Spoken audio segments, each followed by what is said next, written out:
we saw people in the witness protection program more often than we saw unscripted Biden. Under Biden-Harris, America has fallen sicker, lonelier, and poorer. Under Trump, we prospered, we were richer, inflation was low, and there were 2 genders. Under Biden-Harris, inflation has gotten so bad you can no longer bribe Democrat senators with cash alone. You have to use gold bars just so the bribes hold value. Oh, the swamp draining will recommence soon, and I will be President Trump's strongest ally in Congress to pass term limits, to stop taxpayer funding for political campaigns, to ban members of Congress for life from becoming lobbyists, and for the same reason you don't let the referee bet on the game, ban members of Congress from trading individual stocks. I am proud to stand before you, the only Republican in Congress who takes no lobbyist money, no PAC money. It's not good for me. I work for you, not them. President Trump, he'll never defund our police, but he will defund foreign aid to countries that hate us. And President Trump understands that if it isn't racist to check ID for a hunting license or welfare benefits or a fishing license, then it is okay to demand an ID to vote everywhere in this country in every election that's held.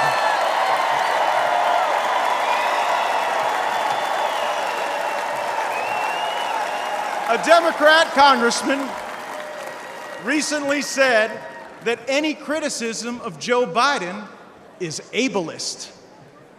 I don't think it's too much to ask that the American president be able to do the job. Kamala Harris isn't able to do any job. She was appointed border czar.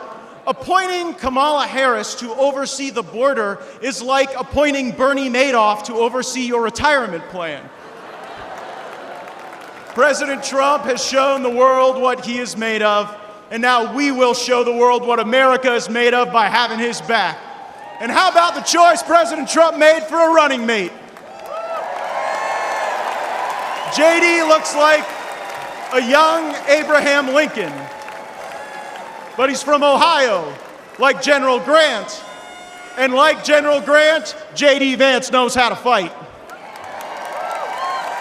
So they can run Biden from the nursing home, Harris, George Clooney, Robert De Niro, whoever they want to run. We are on a mission to rescue and save this country, and we ride or die with Donald John Trump to the end. Thank you all so much. Thank you for having my back. Let's go get him. Ladies and gentlemen, please welcome former United States Ambassador to the Holy See, the Vatican, Callista Gingrich.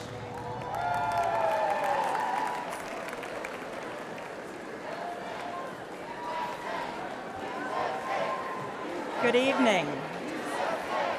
Tonight, we look toward a brighter, safer, and more prosperous future with Donald J. Trump as our next President of the United States.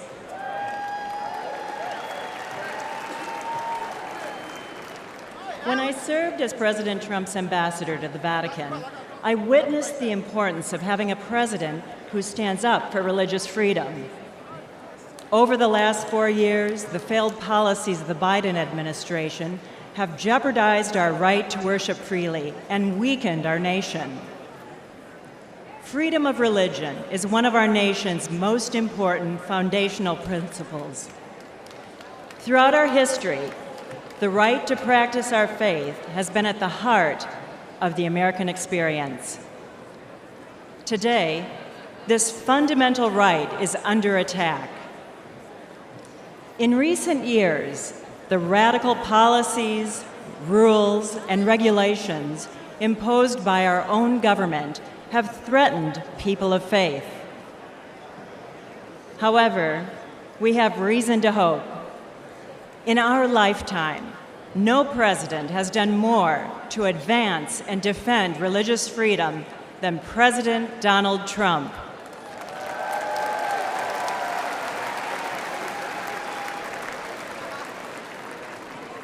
During his term, President Trump defended the rights of doctors, nurses, and teachers to act in accordance with their conscience.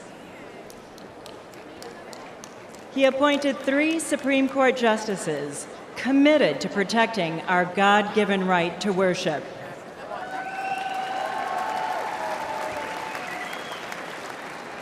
He expanded school choice and defended the First Amendment freedom of every student to practice their faith in public schools.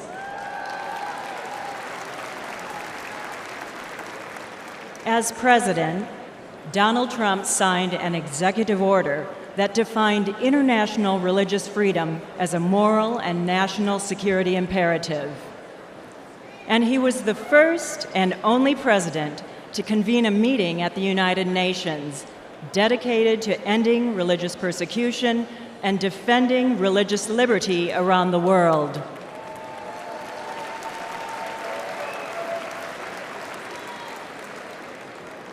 Tragically, many of President Trump's policies have been replaced by the Biden administration's anti-faith agenda that uses the power of the government to impose its far-left ideology on religious believers. Biden's FBI has even stated that practicing Catholics present an elevated risk of domestic terrorism simply because of their faith.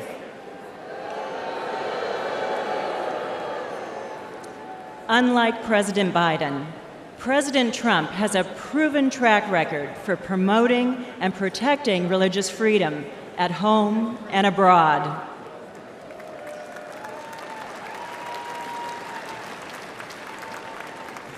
Our choice is clear. We need strong leadership, bold action, and unwavering commitment to preserve our God-given rights.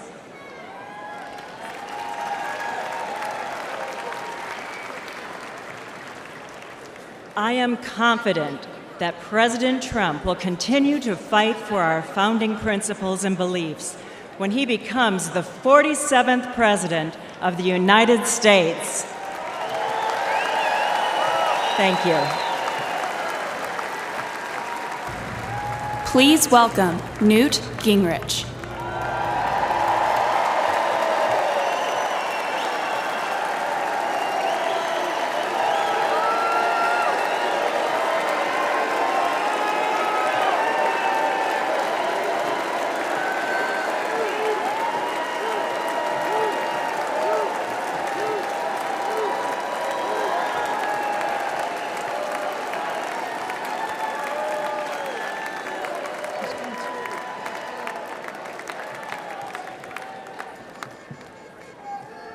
Thank you very much. That's a very warm welcome. You know, President Trump understands that the world is dangerous and that it takes an enormous effort to defeat anti-American and anti-freedom forces around the world.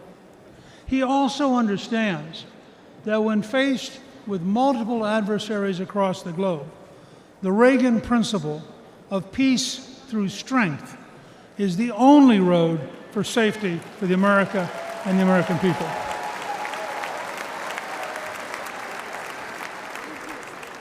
The contrast between President Trump's realistic policy of resolute strength in a dangerous world and President Biden's policies of appeasement, weakness, and self-delusion may be the biggest difference between the Make America Great Again movement and the Make America Weak ideology of the left.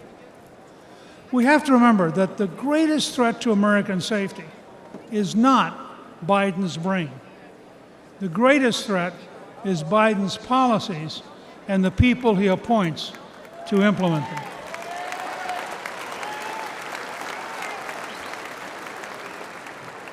He is working towards appeasement when the world today is incredibly dangerous. A growing coalition of dictatorships is actively trying to undermine American power and conquer America's allies. A religious dictatorship in Iran, which chants death to America, is on the verge of having nuclear weapons. Russia's dictator has unleashed the deadliest European war since World War II. Communist China continues to develop its military power while actively seeking to undermine America through espionage, fentanyl, and the infiltration of our companies and our universities. Faced with these clear and present dangers, President Biden has adopted failed policy after failed policy. Where President Trump orchestrated an orderly end to the Afghanistan war with no American killed in nearly 2 years.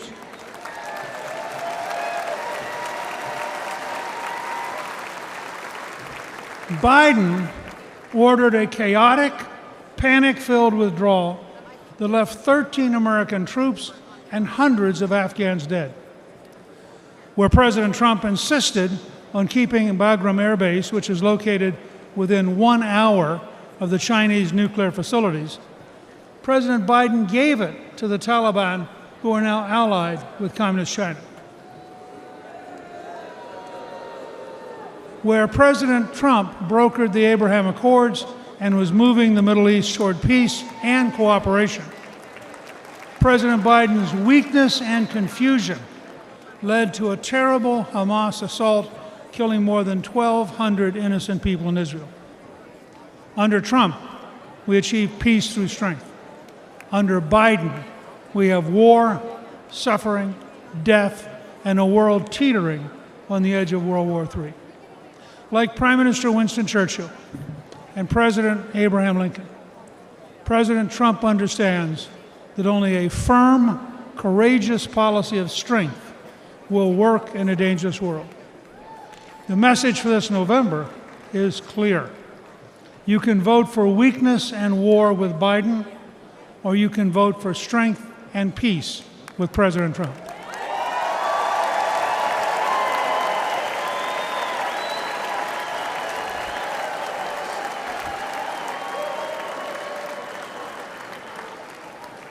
Let's dedicate ourselves to making America safe, strong, and proud again with President Trump. Thank you very much. Ladies and gentlemen, please welcome former Director of the United States Office of Trade and Manufacturing Policy, Peter Navarro.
This is a beautiful thing, and I think you folks just want to know if you can see my MAGA tattoo I got there.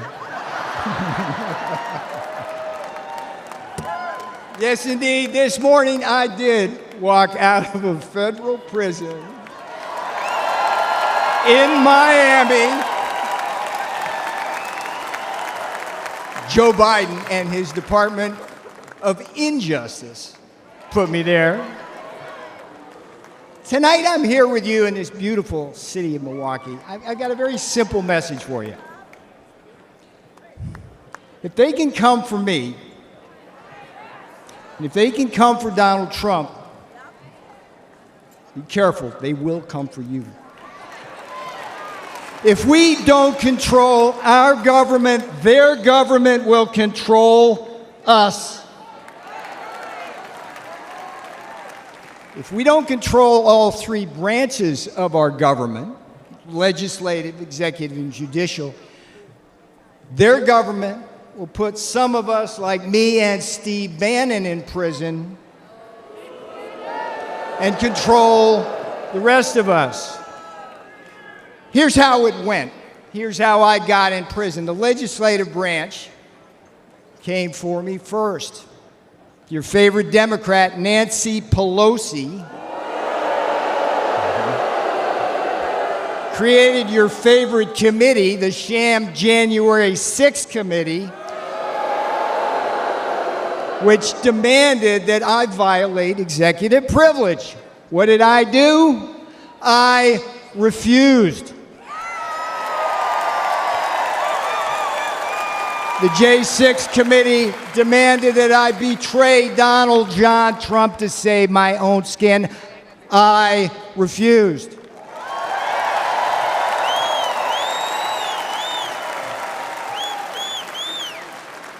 Here's the thing about the Constitution. They demanded that I break the law because they have no respect for it. I refused. And a Democrat majority in the House then voted to hold me in contempt. All right, what happened next? The next jackboot to drop was the executive branch. Another one of your favorite Democrats, Democrat Attorney General Merrick Garland. There's a winner. Him and Jack Smith indicted and prosecuted me for criminal contempt of Congress. Now, here's what's weird about it. It's something that Democrat prosecutors refused to do against one of their own, including two guys with blood on their hands, Eric Holder and Alejandro Mayorkas, the great border czar, right? They've actually gotten people killed. For decades, the Department of Injustice right now, the Department of Justice policy stated, hear me out on this, if Congress slaps a subpoena on a senior White House advisor like me, the advisor's duty is to politely tell them to go pound sand. That's exactly what I did. So far we got two branches, legislative and executive. The judicial branch delivered the final blow. Just as, here's another favorite of yours, just as Democrat Judge Juan Marchand, you know this guy, did to Donald John Trump in his Manhattan kangaroo court, another Democrat judge, a guy named Ahmed Maida, keep your eye on this guy, Ahmed Maida, Obama appointee, they stripped me of every possible defense, and then what? Just like in Manhattan with Donald Trump, they threw me to the wolves of an anti-Trump jury, and where? The D.C. swamp. They convicted me. They jailed me. Guess what? They did not break me.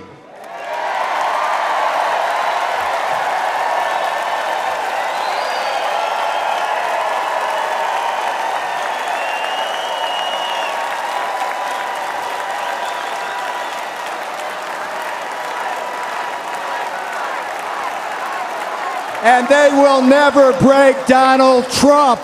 They will never break Donald Trump.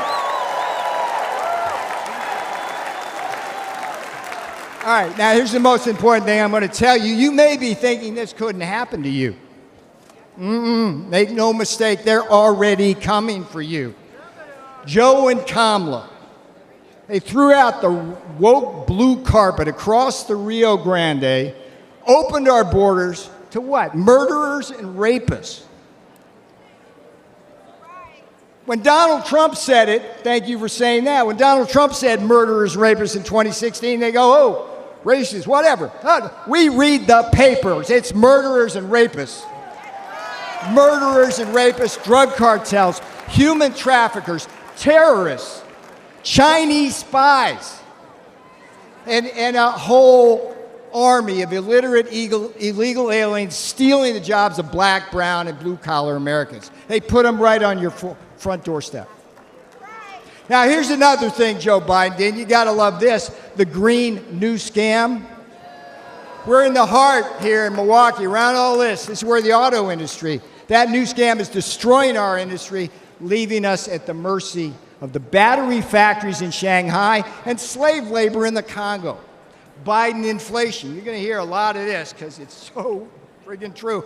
Biden inflation is coming after what's left of your savings and eating your wages. And the Democrats, here's the thing. I'm sitting in prison thinking about this. It just eats at me as the Democrats come for your kids. They're indoctrinating them with poisonous attitudes on race and gender. And here's the thing, when politics fails, the investigations and prosecutions begin. They did it to me. They're going to do it to Trump. But hear me out. They've also done it to Catholics, pro-life activists, and parents who are just standing up for the kids at school board meetings. This is a tale of two Americas, and you know it wasn't this way when Donald Trump was president. I remember the days I was there. In Trump's America, you were safe and our borders were secure. In Trump's America, you were more prosperous, and you didn't have to choose between what? Food on the table, medicine in the cabinet, and a roof over your head.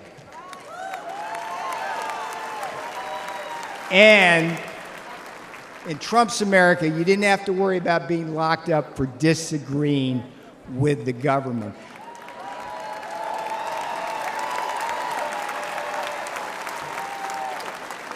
I went to prison so you won't have to.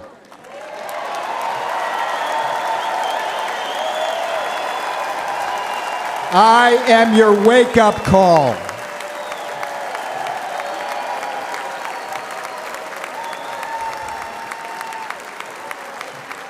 All right, this is where I'm going to have fun now, because I'm going to leave you now with the last three words my beautiful fiancé said when I left that morning for prison. They weren't, "I love you." That was a given. She simply said, "We got this. We got this."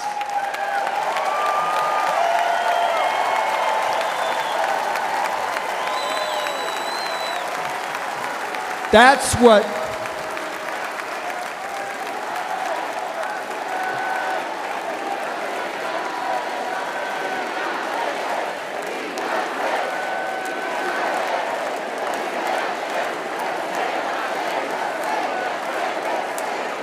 bring my girl out now. That's what these lawfare jackals don't understand. When they put people like me in prison and fire figurative and now literal bullets at Donald Trump, they also assault our families.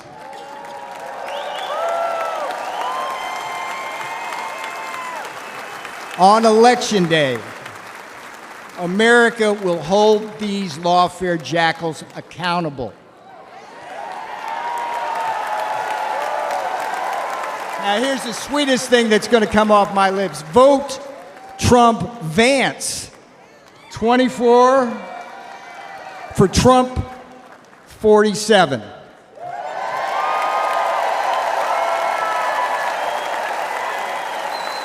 I'm Peter Navarro. I went to prison so you won't have to. This is my beautiful girl. She did the time with me. That's what these friggin' Democrats don't understand. They do this to our families.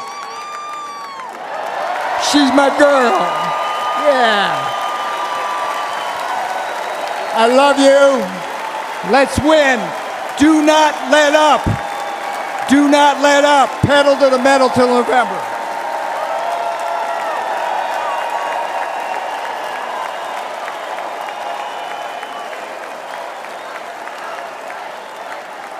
Ladies and gentlemen, please welcome Congresswoman Monica De La Cruz of Texas.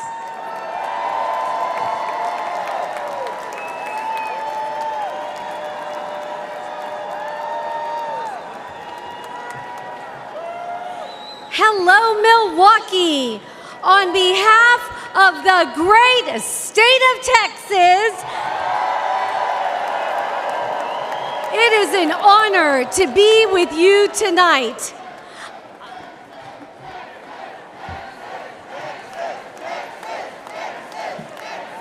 I am the proud granddaughter of Mexican farm workers who came here with little more than faith in God. They never had much money, but they instilled in us strong Texas values. They taught me that through hard work, anything is possible in America. And then I proved it. By getting myself through school and building a successful small business. It wasn't easy, but I'm living proof that the American dream, el sueño americano, can become reality.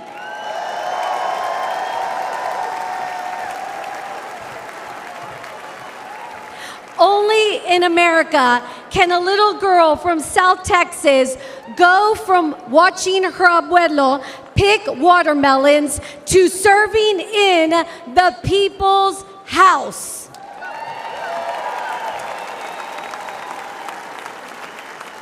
Now, as a mother, I often think about my kids' future, and I'm worried. The American dream is slipping away. Joe Biden and Kamala Harris make it impossible for hardworking Americans like the people in my community to get ahead. Their policies put home ownership out of reach. Wages can't keep up with inflation. They give benefits to illegal immigrants and cut Medicare Advantage for our seniors. They say their immigration policies are compassionate, but there's nothing compassionate about open borders. They threaten our national security, flood our country with deadly drugs, killing our precious children. Biden and Harris don't care about immigrants. They just use them for political gain. We deserve so much better. We must make America strong again by re-electing President Trump.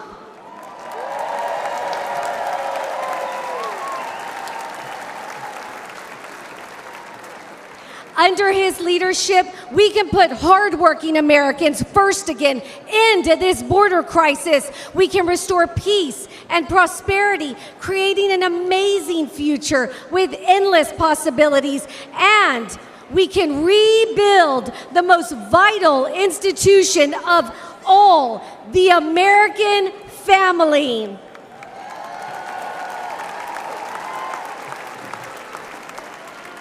Together, we can turn Joe Biden and Kamala Harris's national nightmare into a revival of the American dream. Thank you, Milwaukee. Good night. Ladies and gentlemen, please welcome former Acting Director of Immigration and Customs Enforcement, Tom Homan.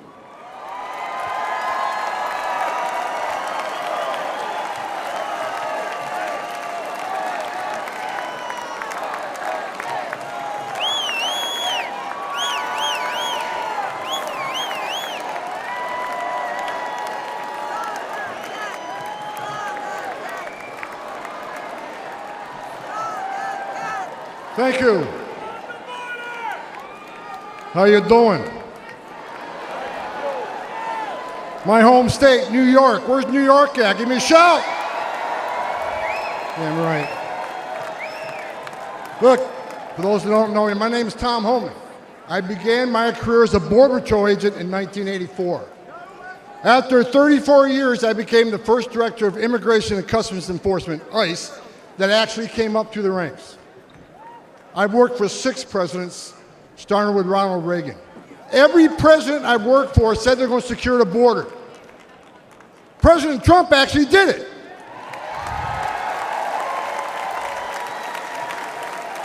He created the most secure border in our history, and that's a stone cold fact. The data proves it, and guess what? He's going to do it again.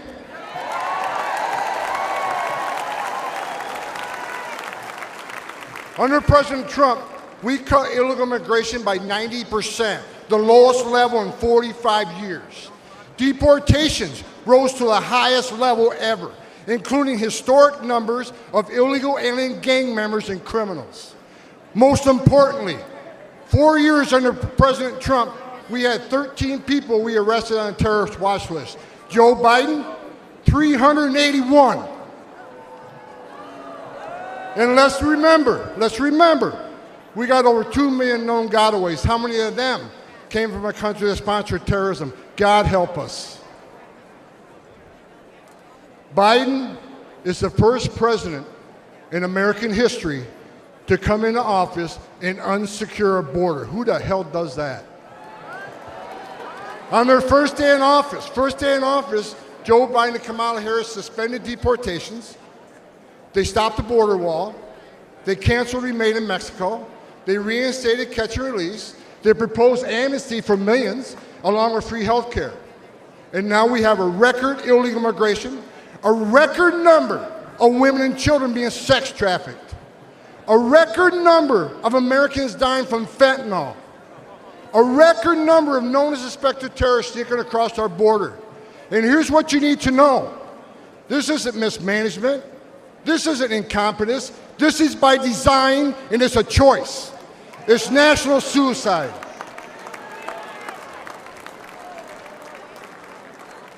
But you know what? On November 5th, the American people do have a choice, and they're going to stop this madness. I got a message. As a guy who spent 34 years deporting illegal aliens, I got a message to the millions of illegal aliens that Joe Biden's releasing our country in violation of federal law. You better start packing now.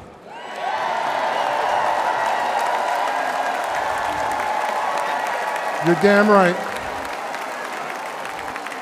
Because you're going home. I got another message to the criminal cartels in Mexico. You smuggled enough fentanyl across this country to kill 148,000 young Americans. You have killed more Americans than every terrorist organization in the world combined. And that's when President Trump gets back in office.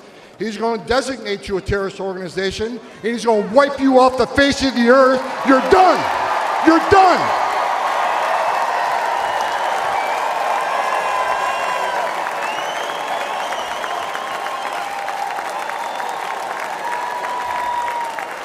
President Trump is going to end the Biden-Harris open border madness. We will stop the drugs and the crime from pouring into your neighborhoods. President Trump has proven to the American people that he's a warrior. And he's going to make America safe again, and you can take that to the bank.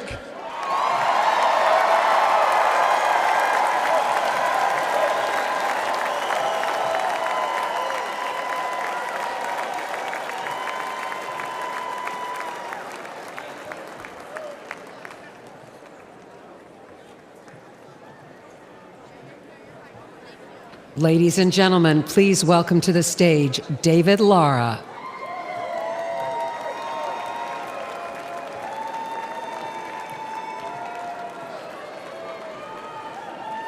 Hello, Milwaukee. Quiero dar un saludo a toda la comunidad y audiencia hispana. I am a proud husband and father of a small business in San Luis, Arizona, a town that sits directly on the U.S.-Mexico border. We are the front line of the Biden's border crisis. Small towns like mine bear the brunt of the chaos. Imagine crowds rushing the port, overwhelming Border Patrol when they know they don't have enough agents to detain everyone. Imagine strangers terrorizing your homes, your neighbors, your yards, and local schools going fearful to let children walk home. Imagine the fire department using off-road vehicles to bring your neighbors to the hospital because the ambulances are taken by so-called asylum seekers. Imagine being treated as second-class citizens, as chaos and crime overwhelm your streets. I don't have to imagine this. I've watched it with my own eyes. I've seen my town suffer because Biden and Kamala Harris want the illegal immigration crisis to continue. And no amount of suffering has changed their mind or convinced them to finally put Americans first. In San Luis, Mexican drug cartels use school children as mules. Let that sink in. Deadly drugs flow through our town, bringing crime and violence. San Luis wasn't always this way, and Joe Biden and Kamala Harris do not care. In fact, they seem satisfied. They have done nothing to stop it and everything to make it worse. They have never set foot on my border town. 4 years ago, president who believed in borders, and we have a president who traveled all the way to San Luis. We had a president who cared, and we can have that president again. We must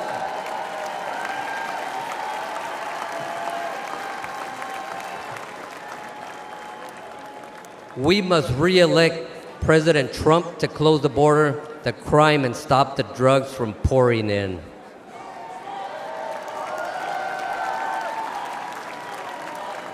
We must re-elect President Trump to imprison and deport violent gang members instead of coddling them, terrorize our nation. We must re-elect President Trump to put our citizens first and make America strong again.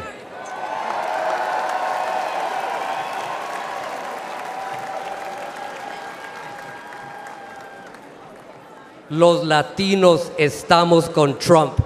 Thank you, Milwaukee. American Latinos for Trump.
Ladies and gentlemen, please welcome Arizona ranchers Jim and Sue Chilton. My name is Jim Chilton, and this is my beautiful wife, Sue. We've been married for 60 years.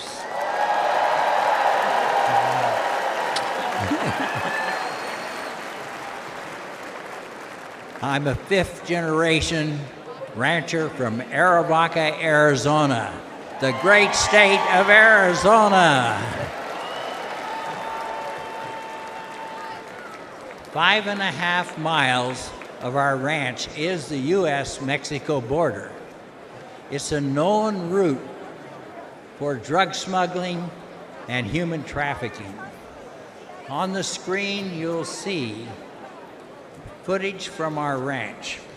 Since Joe Biden took office, our hidden cameras have recorded over 3,500 drug packers and others dressed in camouflage marching north through our ranch.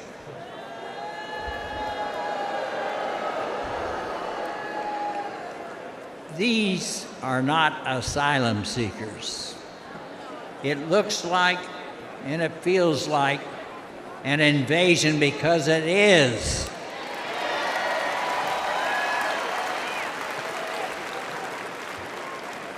In April alone, over 5,000 additional unvetted aliens entered our ranch claiming economic asylum. We know firsthand that Biden's open border is our nation's greatest national security threat.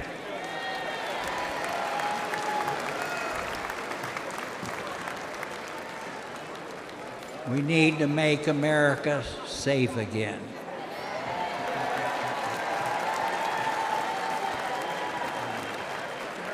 Every time Jim leaves the ranch house, I have to worry that he won't come back alive. Our house has been broken into twice. A Border Patrol agent was shot 5 times by drug smugglers on our ranch.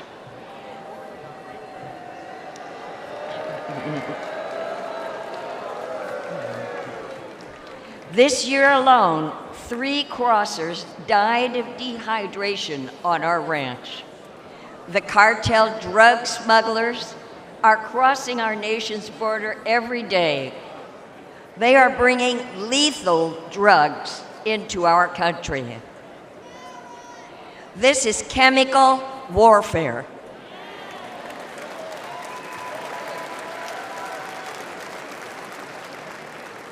It's killing Americans. Under President Donald Trump, it wasn't like this. And if we bring him back, I know he'll stop it again.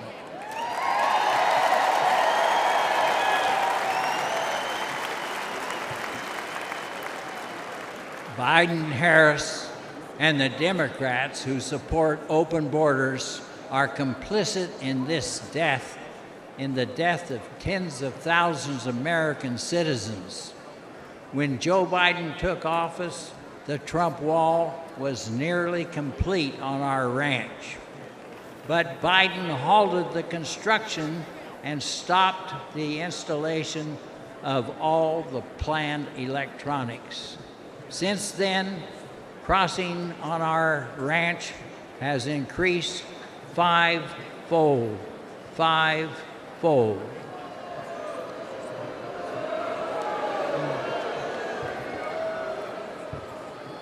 It's like Biden and Harris want the lawlessness. The fact is that walls work. We must elect Donald Trump to finish the wall.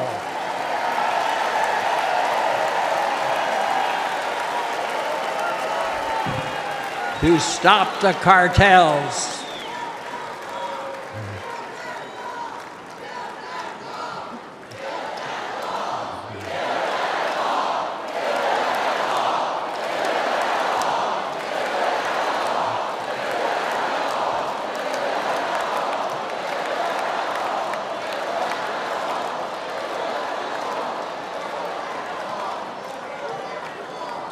And we must keep America safe and strong.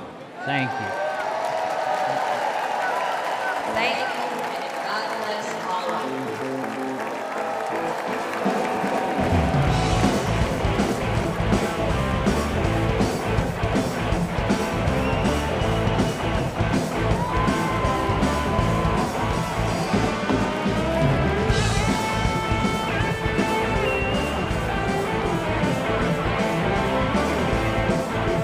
As Commander-in-Chief, he always had his soldiers' backs, was always there to support them and their families.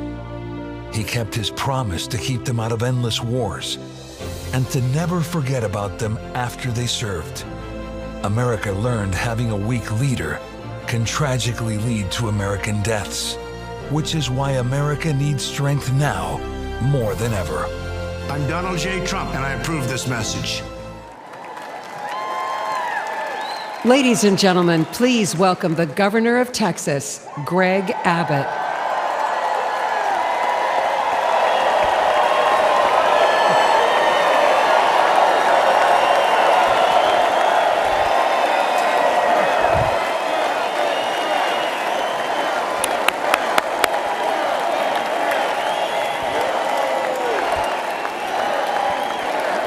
Thank y'all very much.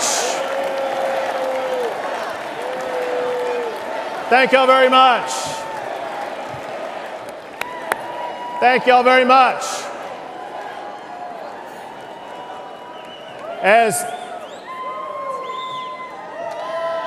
Come on, let's go. As governor of the largest border state, the great state of Texas,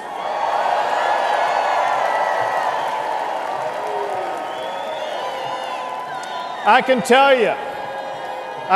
you, America needs a president who will secure our border. America needs Donald J. Trump.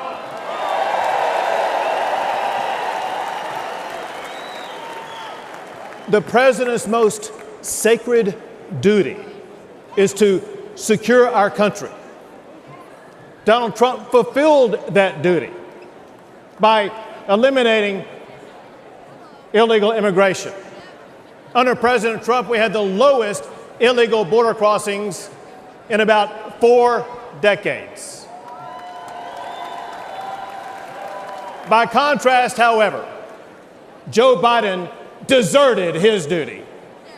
On his first day in office, he gutted President Trump's policies. And the result has been catastrophic. Under Joe Biden, illegal immigration has skyrocketed.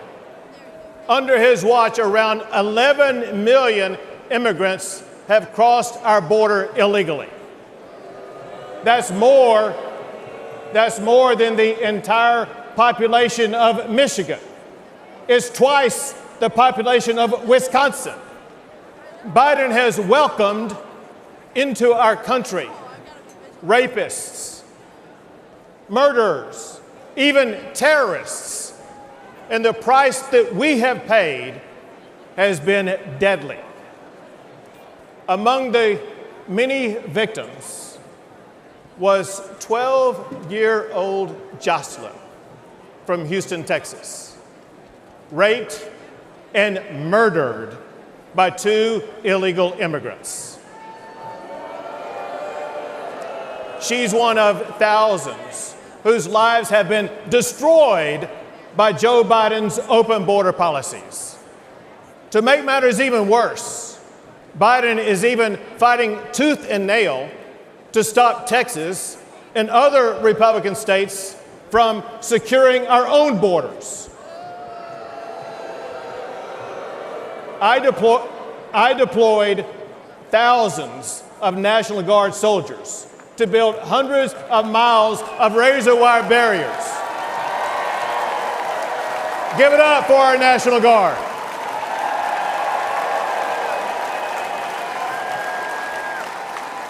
They built those barriers to stop illegal crossings. When Joe Biden ordered to cut that razor wire, I ordered the National Guard to triple the razor wire on the border.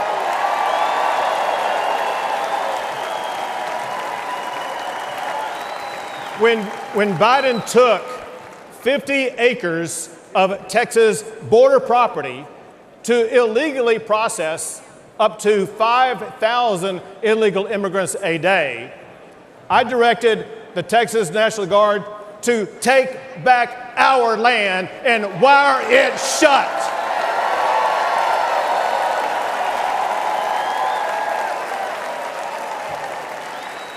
Now, there's no longer 5,000 people crossing the border like there was under Joe Biden. Now that the National Guard wired that shut, on average, there is one illegal immigrant crossing the border at that location a day.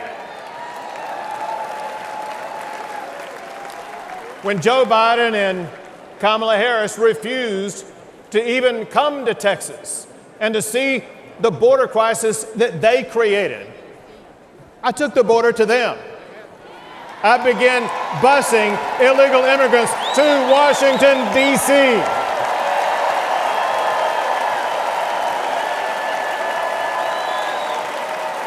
And we have continued busing migrants to sanctuary cities across the entire country.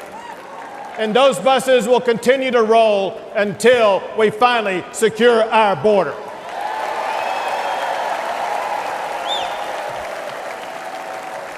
Fortunately, I see hope on the horizon, because on November the 5th, Joe Biden will be fired.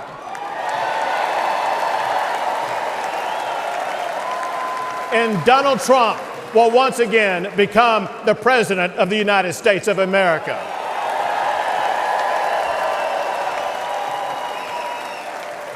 He will enforce the immigration laws. He will fight the Mexican drug cartels. And he will arrest the criminal illegal immigrants and put them behind bars. Or send them back.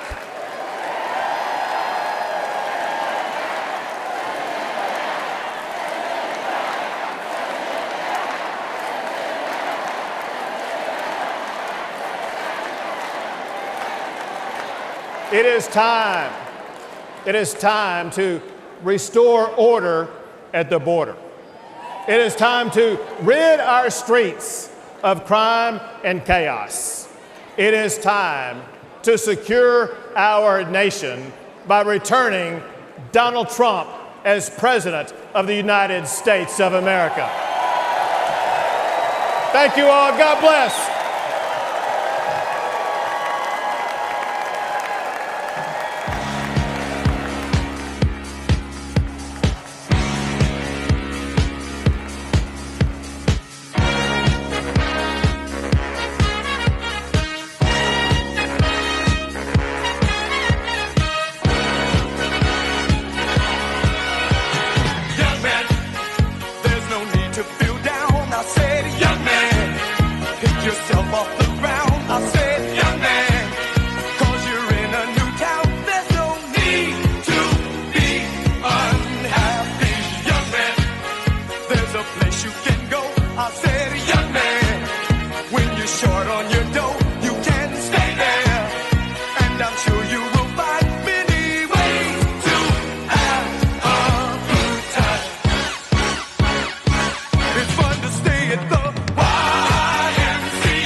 Ladies and gentlemen, please welcome petroleum engineer and energy advocate, Sarah Phillips.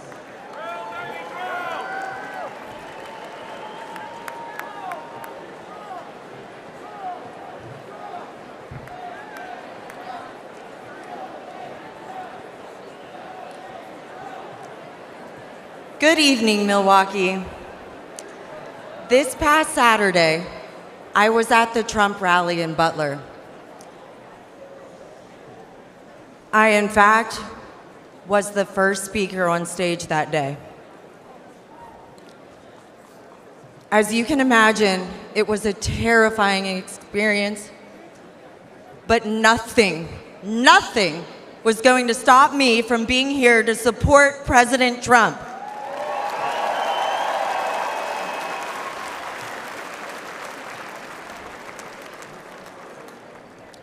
Thank God President Trump is alive.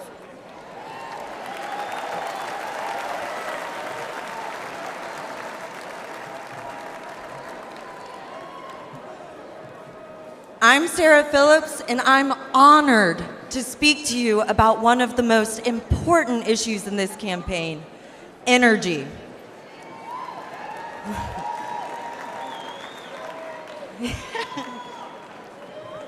President Trump is high energy and supports energy.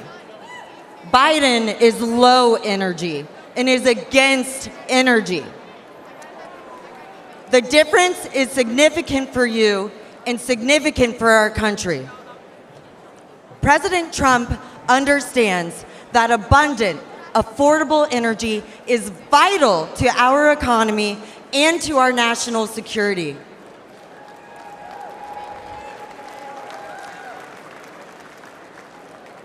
Meanwhile, President Biden is pushing the Green New scam.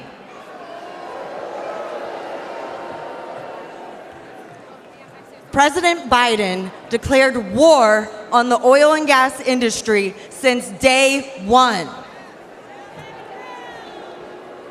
He canceled the Keystone Pipeline, overrode congressionally directed oil lease sales in Alaska, and has proposed massive tax hikes on oil and gas.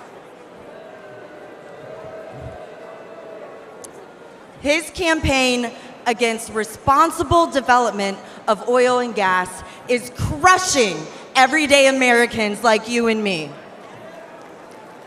I know this firsthand. As a petroleum engineer who worked on the front lines as a roughneck, I have witnessed the safe and environmentally responsible way America develops oil and gas resources.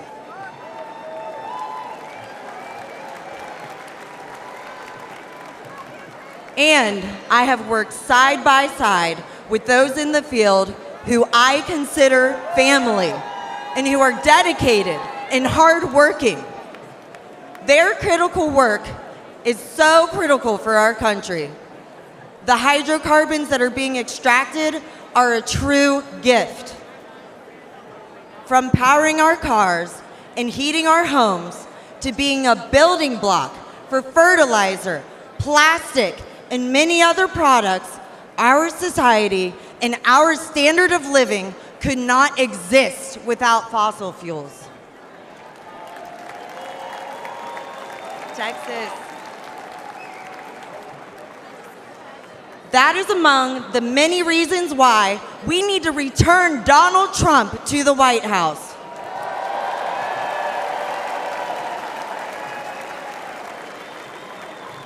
With President Trump back in charge, we'll not only be energy independent, we'll be energy dominant.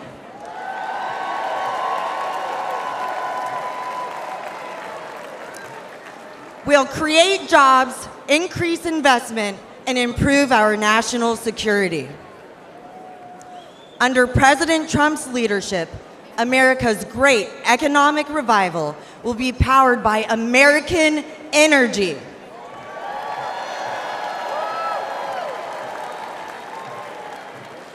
He did it before, and he will do it again. For the sake of our economy, for the sake of our quality of life, and for the sake of America's future, let's return Donald Trump to the White House. Texas.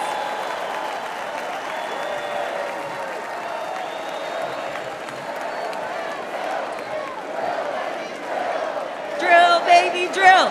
Drill, baby, drill. Drill, baby, drill. Drill, baby, drill.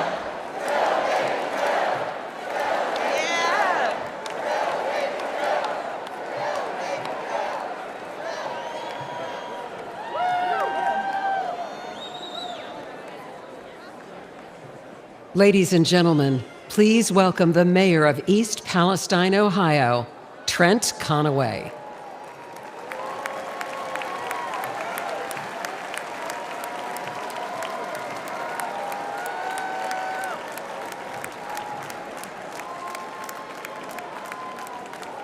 Good evening. February 3rd, 2023 began like any other Midwestern day, but in a heartbeat, everything changed.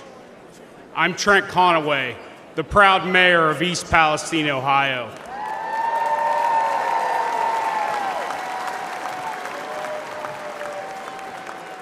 When the train derailed, spewing flames and toxic chemicals to our town, faced a disaster unlike we'd ever seen. And in the chaos, we witnessed a clear contrast between leadership and incompetence. Our first responders didn't hesitate. They raced to the scene, they battled the flames, and evacuated our citizens. And for that, I want to thank every one of them tonight.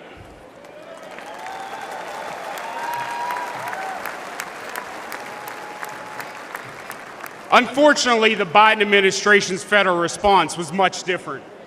It consisted almost entirely of meetings and press events. They talked and talked, but they delivered little help. Then there was the clear difference between former President Trump and President Biden. For the longest time, the White House was silent, and we never heard a word from Vice President Harris. I guess we weren't their type of folks. No Hollywood elites or Wall Street billionaires live in East Palestine, just hardworking Americans.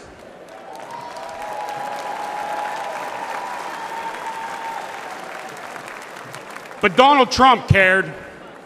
First, he called to ask permission to visit, not wanting to intrude, and then he asked how he could help. When he arrived with fresh pallets of drinking water, he met with everyone, from first responders to local officials and residents.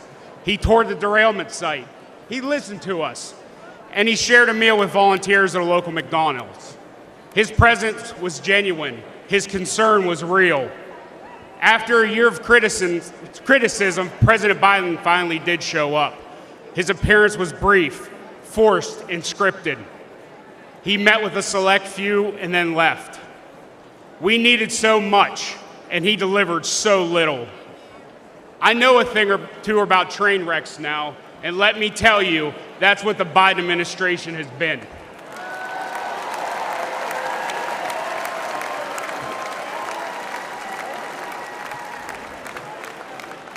Before President Biden derails our entire nation, we need to act.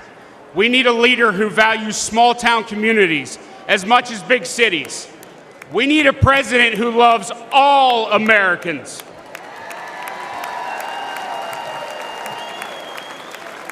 We need Donald J. Trump. Thank you. Ladies and gentlemen, please welcome the Governor of North Dakota, Doug Burgum.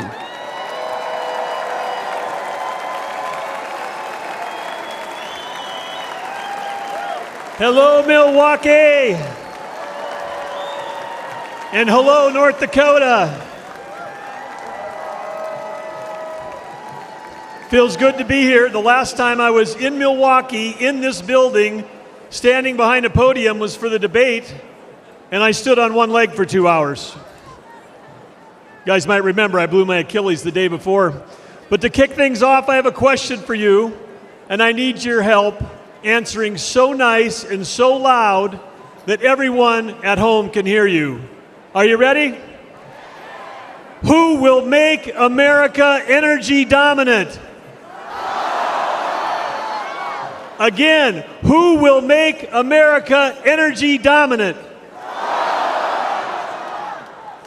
Well, that's pretty good, but it's after 4 p.m. in D.C., so how about one more time loud enough to wake up Joe Biden?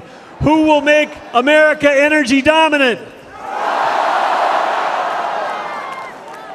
That's right, because when President Trump unleashes American energy, we unleash American prosperity, and we ensure our national security. Serving as a governor with President Trump was like having a beautiful breeze at our back. He cut taxes, and he cut red tape. Serving as a governor under Joe Biden has been like a gale force wind in our face. Biden's war on energy hurts every American because the cost of energy is in everything we use or touch every day. Biden's red tape has raised the price of the gas in your car, the cost of food on your table, the clothes on your back, and it's even raised your rent. Biden's green agenda feels like it was written by China, Russia, and Iran. Let's look at Biden's EV mandates. Where do nearly all the batteries and rare earth minerals come from? China, you know. And the day that Biden halted permits for clean U.S. natural gas export facilities, just think about the party they must have thrown that night at the Kremlin. Because Biden's policies are making Russia and Iran filthy rich. And they're using that money to fund wars and terrorism against our allies. At home, Biden is acting like a dictator. He's using mandates to shut down reliable baseload electricity. That's why your electric bills have soared upwards as our nation's electric grid reliability spirals downward. 4 more years of Joe will usher an era of Biden brownouts and blackouts. Imagine no electricity for your fridge, your lights, or air conditioning. President Trump will ensure that there is power for you, and importantly, that we have the power as the United States to beat China in the AI arms race.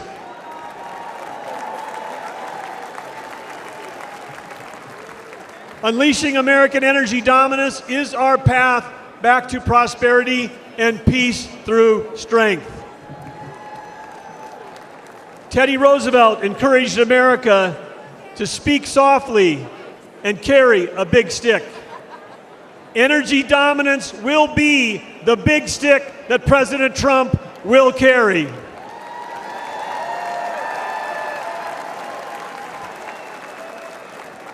Yes, President Trump will make sure that America is selling energy to our allies versus buying it from our adversaries.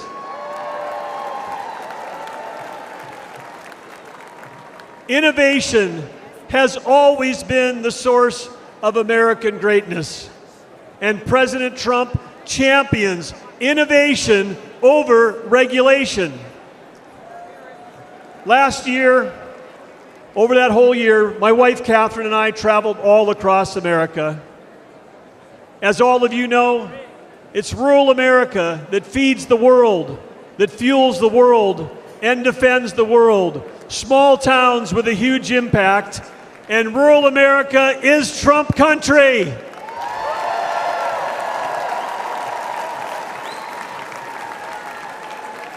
In North Dakota, we know one thing for sure because we've seen him do it, and that's that the hardest working president in American history is Donald J. Trump.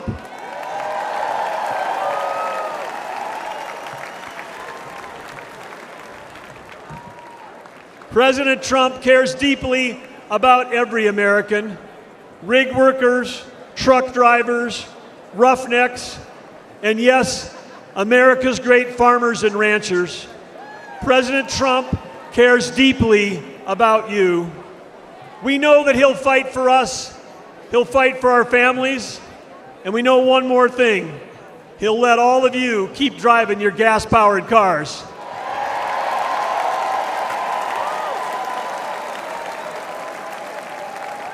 When President Trump unleashes energy dominance, he will make America affordable again.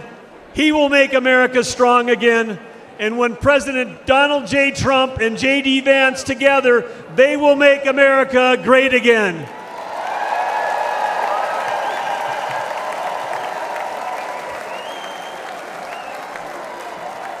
Ladies and gentlemen, please welcome former counselor to President Donald J. Trump, Kellyanne Conway.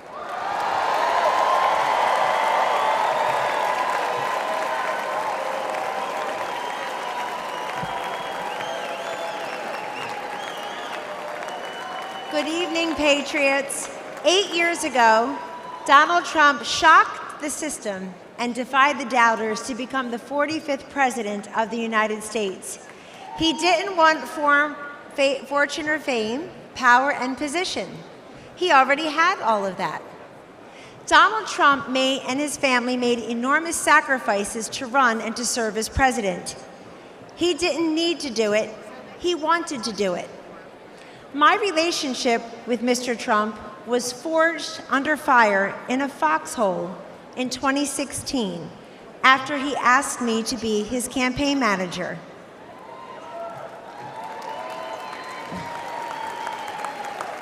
We had no idea that he was making history as the first successful presidential nominee ever to tap a woman to lead a campaign.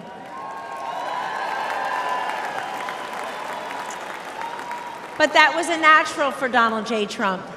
He had elevated women in New York real estate decades before when few people would. One morning, I was in an early senior staff meeting in the White House, and as I glanced around the table, something caught my eye. In that meeting were Sarah Huckabee Sanders, Mercedes Schlapp, Brooke Rollins, Ivanka Trump, and me. I soon realized that among us, we have 19 children. At the time, ages 2 through 16. Show me a C-suite in America where 5 working moms of 19 young children could have the highest rank in the company and work alongside the president.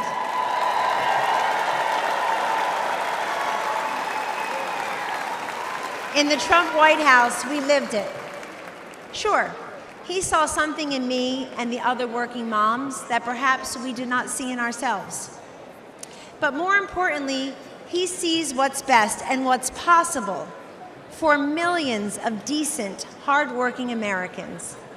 Now, 8 years later, he and his family have made the sacrifice again for him to run and serve as president.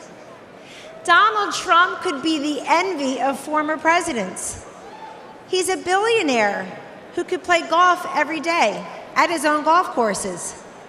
He can enjoy a magnificent life with his incredible 5 children, his 10 amazing grandchildren, and that extraordinary, elegant, beautiful, brilliant wife. The former and future First Lady, Melania Trump.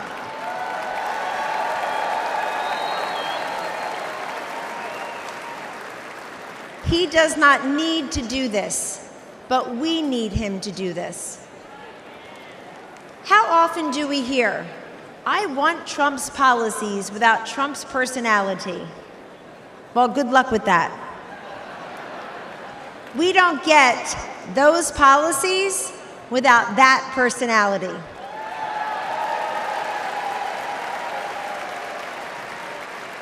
Taking out al-Baghdadi and Soleimani, ending the ISIS caliphate, recalibrating trade deals, restoring sanity, growth, and fairness in our economy, making our southern border more secure and sovereign, supporting school choice, protecting life, respecting workers, backing our blue, our military, and our border patrol. You get that through strength and toughness. Weakness emboldens our adversaries, enables failure, and empowers evil. The answer to weakness is strength. The antidote to division is unity. And the alternative to failure and incompetence to Joe Biden and Kamala Harris is to send them packing and send Donald Trump and J.D. Vance to the White House.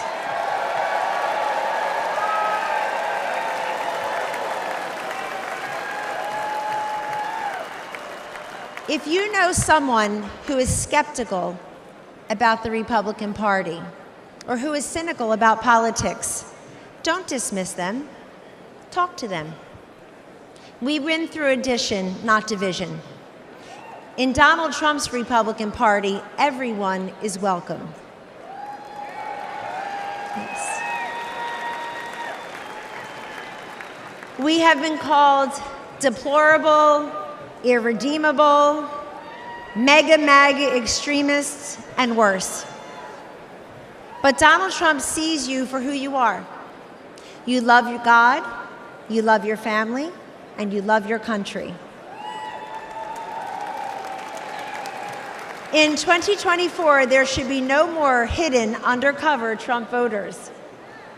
It's time to put that flag on your front porch, that red hat on your head, because we don't cave and we don't cower and we do not capitulate.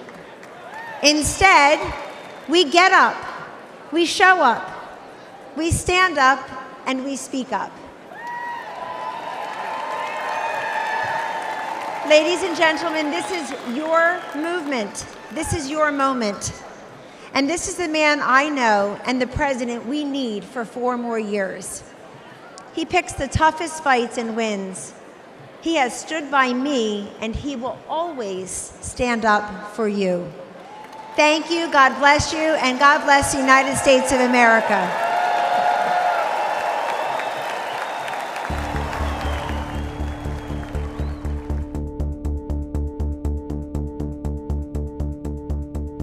I would describe Joe Biden as an absolutely horrible commander-in-chief and a danger to every single person wearing the uniform. We don't have that sense of leadership. We don't have that sense of trust. I think it's absolutely unforgivable that a commander-in-chief would leave people behind. The military has been unfortunately demoralized. You've seen the enrollment drop precipitously under this administration. They don't feel like they have a leader, somebody that they can follow. I do believe this country is less secure with Joe Biden as president. We're absolutely 100% weaker with Joe Biden as our president. We are far less secure today under Joe Biden's watch than we've probably ever been. Our enemies see Joe Biden as a weak president. Our enemies have taken full advantage of Joe Biden's weakness as commander-in-chief. The weakness of President Biden has strengthened our enemies. All you have to do is take a look at the border. Even in America, we're scared. It's not safe to walk our streets here in the United States of America because of President Biden. I served under every president from Ronald Reagan when I first enlisted, all the way through Joe Biden. And by far, Donald Trump was the most respected and best commander-in-chief that we had. Donald Trump is a strong leader. He cared about the troops. He showed in his actions that he put us first. I have the utmost confidence in President Trump as our commander-in-chief. He will stand up for the American service member. Under Donald Trump, that military can be brought back to as strong as it was. We were absolutely more respected under President Trump from all countries, even if it was ones that were our adversaries. Leaders across the world knew that if he said something, that he would act. Under President Trump, in 4 years, there was no foreign war to be fought. There was no invasion of Ukraine. If President Trump was still president, we wouldn't have had the attacks in Israel. We wouldn't have a lot of these foreign issues that we're seeing right now. He was respected on the world stage. When President Trump was president, these people all stayed in their place. They understood we had a strong leader. We are definitely more secure with Donald Trump as the President of the United States. Joe Biden puts veterans last. President Trump is the only president that's actually cared about the veterans. President Trump was led from the front, not the rear. I'm a proud Democrat, but I'm more proud to say that I'm a veteran, and I do wish that all Democrats, all people would vote for President Trump. President Donald J. Trump has been the best commander-in-chief for the men and women in the uniform in the last 20 years. Ladies and gentlemen, please welcome Congresswoman Anna Paulina Luna of Florida.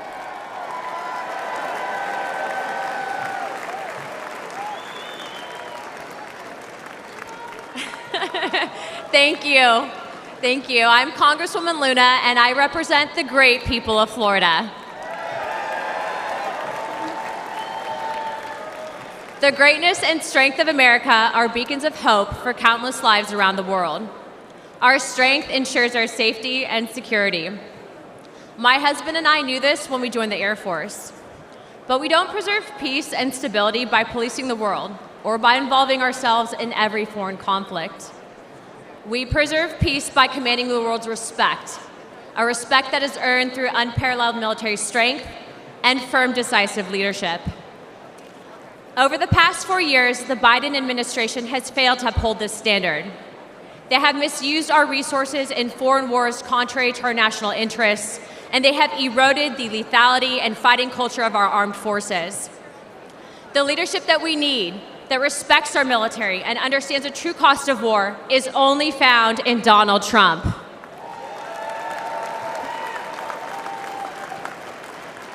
He will make America strong again. He will fight for the American warfighter, the American people, and America's interests. Hawks and globalist elites do not sway President Trump. He knows the cost of military action like I do. My husband was shot in combat by terrorists and continued to deploy in the fight against America's enemies. I know the fear and anguish of waiting for news about a loved one in harm's way and the pain of losing friends in combat. President Trump knows what it means to put your life on the line. Our service members and their families make immense sacrifices, and they deserve a president who respects that sacrifice and who would lay down his own life in defense of this great nation.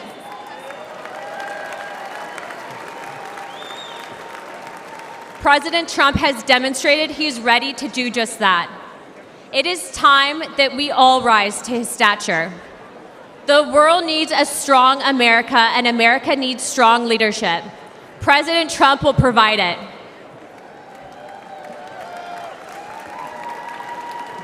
Regardless of race, gender, color, or creed, I urge you to vote for Donald Trump and J.D. Vance on November 5th.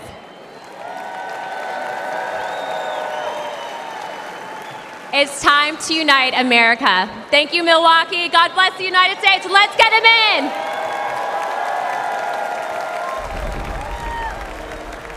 It was Christmas Day. We boarded Air Force One in complete and total darkness, in the pitch black of night. We landed in war-torn western Iraq. No lights on the runway. There were hundreds of troops packed into a dining hall. They had absolutely no idea that the president and first lady were about to walk into that room. And when they did, it was a sight and a sound and a scene that I hope I never forget. That room absolutely erupted. That was the kind of patriotism President Trump brought back to our country. One of the young soldiers yelled from the back of the room, "Mr. President, I re-enlisted in the military because of you." And without missing a beat, the president said, "And son, I am here because of you." Ladies and gentlemen, please welcome Medal of Honor recipient David Bellavia.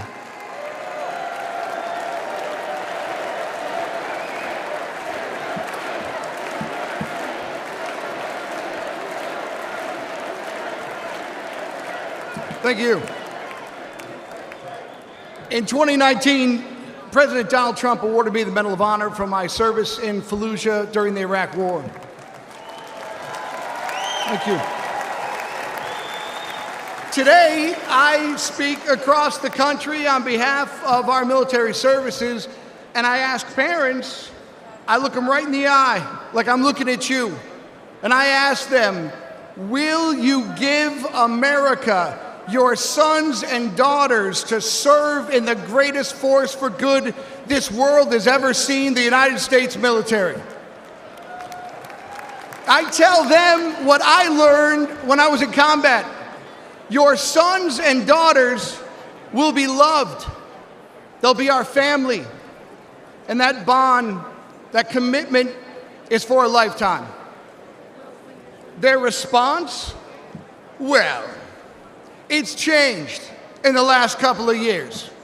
Now they say, what about the 13 heroes we lost at Abbey Gate in Afghanistan? Now they say, What about the desperate civilians falling off the transport airplanes? Now they ask, what about the American citizens we left behind for the enemy? They say to me, under Biden-Harris, we don't believe you. They no longer see their sacrifice as worthwhile, that their service makes us all better off. Are you better off than you were 4 years ago? I'll tell you what, we're all going to answer that question in November. Here's something for you. Let's ask it the other way around. Let's ask, are our enemies better off than they were 4 years ago? Iran and its proxies, Hezbollah, Hamas, the Houthis, China, Russia. Well, Iran is richer. Russia is bigger. And China is stronger. And their unchecked aggression proves that the answer is a resounding yes. The Biden-Harris foreign policy undermines American security, and watching their administration lose the gains President Donald Trump made overseas not only destroys our morale, it empowers our enemies abroad. Under their watch, a record number of American embassies have been forced to evacuate, and military recruitment has plunged, and confidence in the armed forces has reached a 20-year low. Under President Donald Trump, our enemies will know that American power is as decisive as it is overwhelming.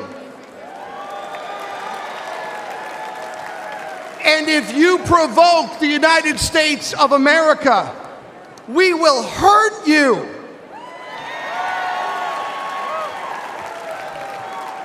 And if you threaten citizens of the United States of America, we will hurt you for generations to come, so help me God. Donald Trump is a commander-in-chief that I am confident to tell parents is at the helm. Donald Trump loves America. He too has bled for the nation that he loves. May God bless America. May God bless our Gold Star families. Thank you for what you've given this country. And may God keep President Donald Trump safe and in his hands. May God make America strong. May God make America great again. Join me in voting for Commander-in-Chief Donald J. Trump for President of the United States. Thank you very much.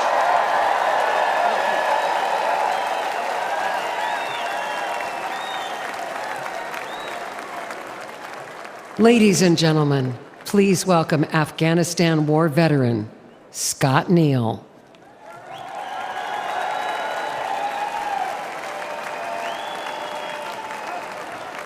Thank you. Look at all these great Americans here. Well, good evening, my fellow Americans.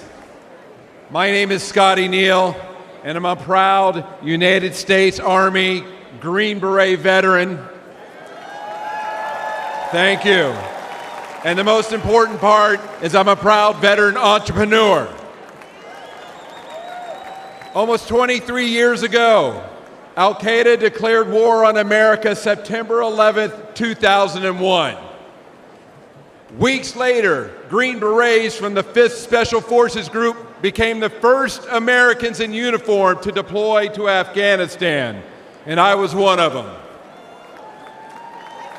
Thank you. Deep in enemy territory, some of us rode on horses. Some of us went further behind the lines to track down the terrorists who killed our fellow Americans. Today they call us the horse soldiers. Thank you. For the next 17 years, we were on the forefront of this country in Iraq, in Africa. Again and again, we deployed for our fellow Americans. Some of us sacrificed our bodies. Some of us sacrificed our lives for the American people. And for me, America was worth it. Thank you. Thank you. Now, after leaving the military, I wanted to live the American dream I had been defending. And I wanted to start a business with my friends that I served with. Today, my company's known as American Freedom Distillery, and we make Horse Soldier bourbon.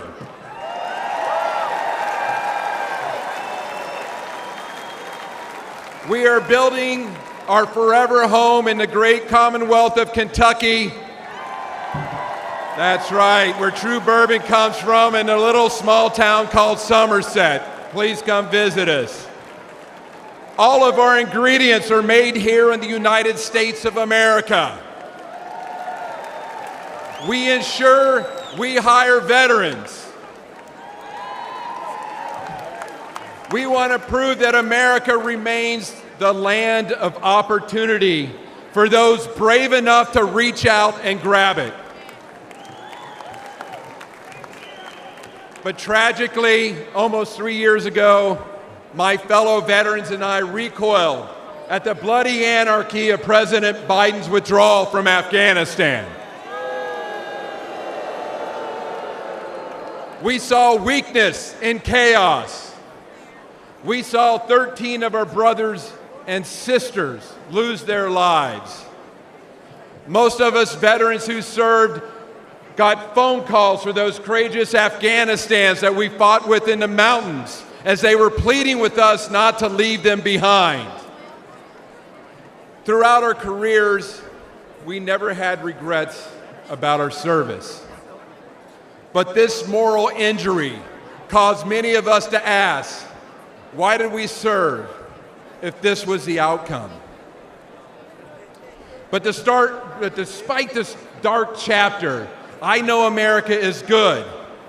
We're still the shiny city on the hill that everybody wants to come to.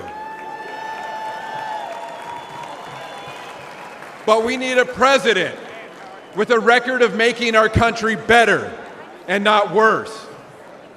And that's why I'm voting for Donald Trump. Exactly. He encourages patriotic Americans to celebrate the country they love. He supports anyone brave enough to reach out for the American dream and to fight for it. And he's the only candidate in this race who embodies the American determination and decisiveness.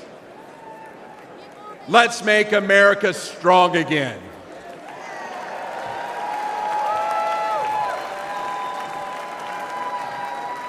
Let's vote for Donald Trump.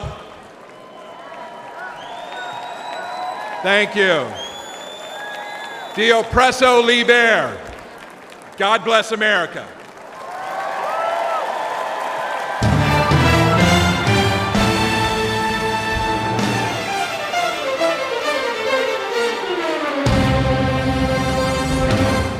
This is a man's world.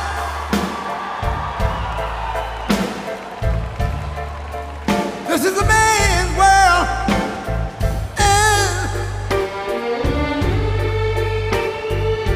But it wouldn't be nothing. Ladies and gentlemen, please welcome the next President of the United States, President Donald J. Trump. See, man made the car to take us over the road. Man made the train carry the heavy load. Man made the electric lights to take us out of the dark. And man made the boat over water. My Bible said Noah made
and a baby boy. Man, make them happy, because man, make them toys.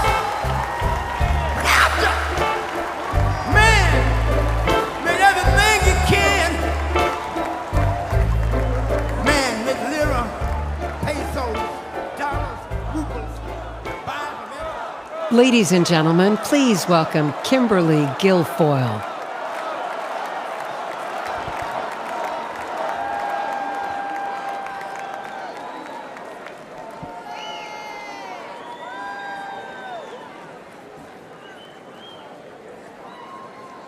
Good evening, ladies and gentlemen.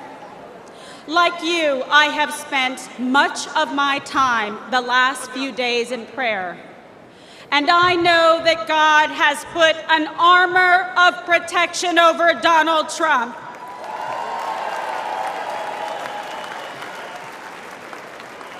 We are all reminded that love for our nation and the beauty of life itself transcends all hatred and political divisions.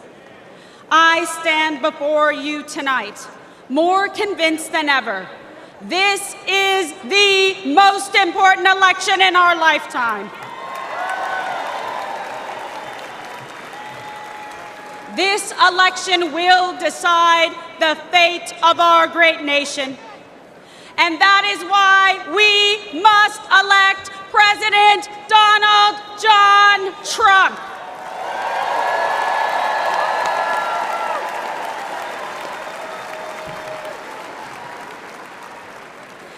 This is not just a choice between Republicans and Democrats.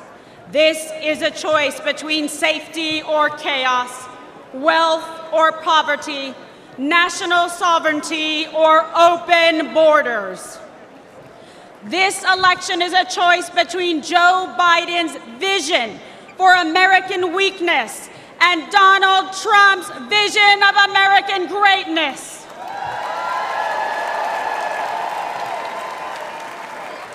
Donald Trump will once again make our country strong, safe, and prosperous. He will make America feared by our adversaries and respected by our friends. And most importantly, he will always put America first.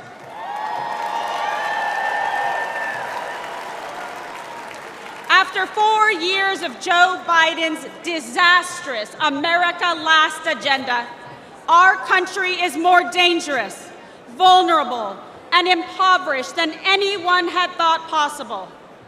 President Trump handed Biden a booming economy and a strong nation.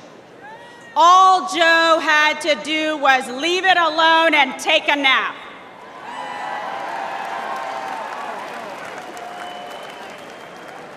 But Joe just couldn't help himself. Joe Biden cannot lead America. He cannot even lead himself off a stage. Now Americans are drowning in inflation. Insanity spreads like a cancer in our schools. We are closer to World War III than any time in my life. And we are facing an unprecedented invasion of millions of illegal aliens across our southern border. Rioters and looters go free, while Biden and the Democrats persecute American heroes like Donald Trump.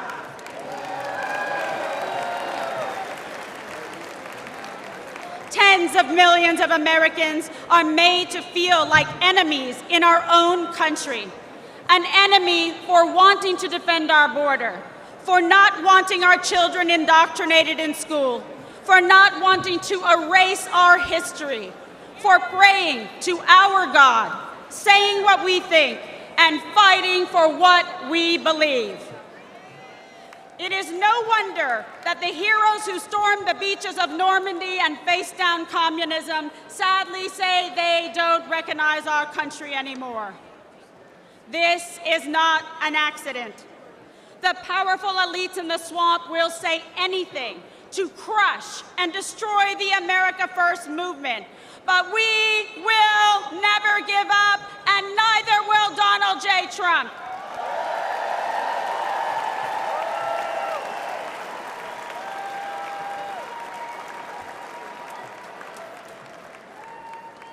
I know I speak for patriots everywhere when I say we are fed up. We are outraged about sex trafficking and drug trafficking across our southern border. We are fed up with the forever wars. We are done being told by the radical left to sit down, shut up, and obey. The Democrat vision for America is governed by fear, hatred, and political oppression. Our vision is defined by a love of our country, love for our fellow citizens, and our love of freedom.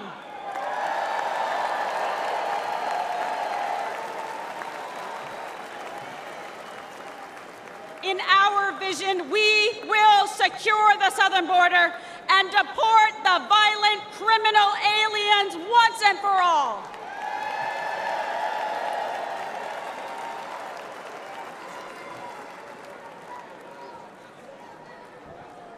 In our vision, America will combat foreign aggressors and ensure our service members are protected, not abandoned as they carry out their dangerous missions abroad.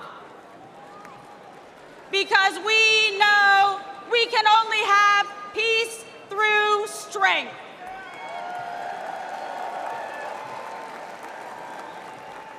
We will restore an era of national pride where freedom of speech is respected and cancel culture is ended. Where high school girls only compete with other girls, not biological men.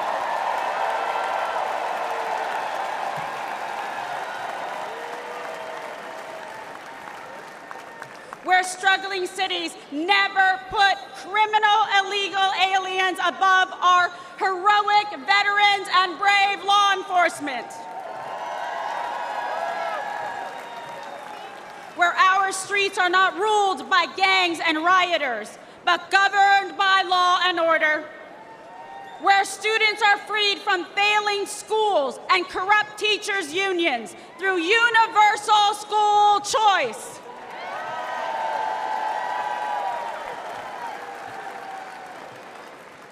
Where our most sacred institutions are not weaponized against political opponents, but are fair, equal, and just.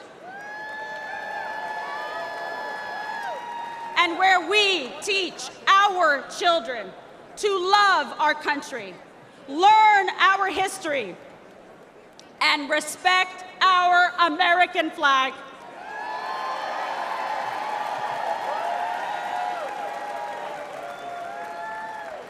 I believe in America. I believe in our freedom and liberty. And I believe in Donald John Trump.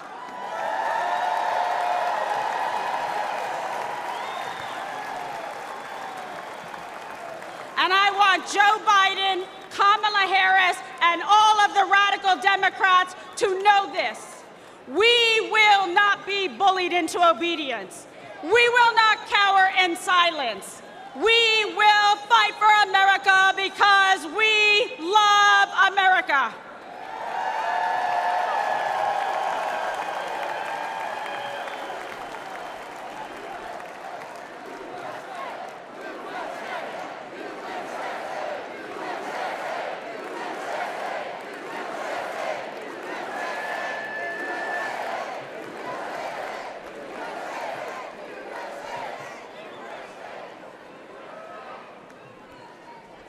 I stand before you as a working mother, a former prosecutor, a Catholic, and a proud Latina.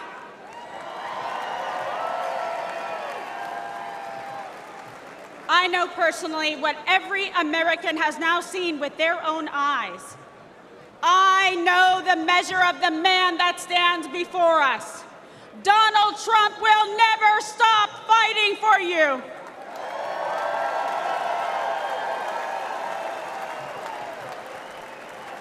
join me in voting for Donald J.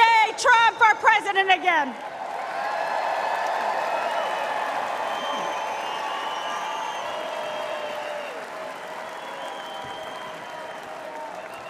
Victory is in our sights. America's future is in our hands. America's destiny is in our control. And America's prosperity is in our hearts and souls. America, this is your moment. Will you stand for President Trump? Rise up! Rise up! Ladies and gentlemen, lovers of liberty and freedom and the American dream, this is our last chance to make America great again. God bless you. God bless President Trump, and may God bless America.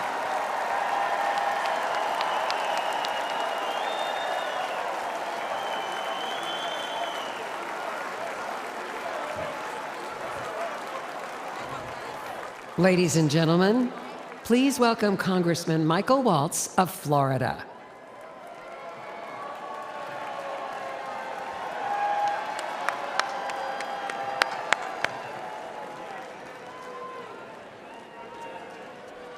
I am so honored.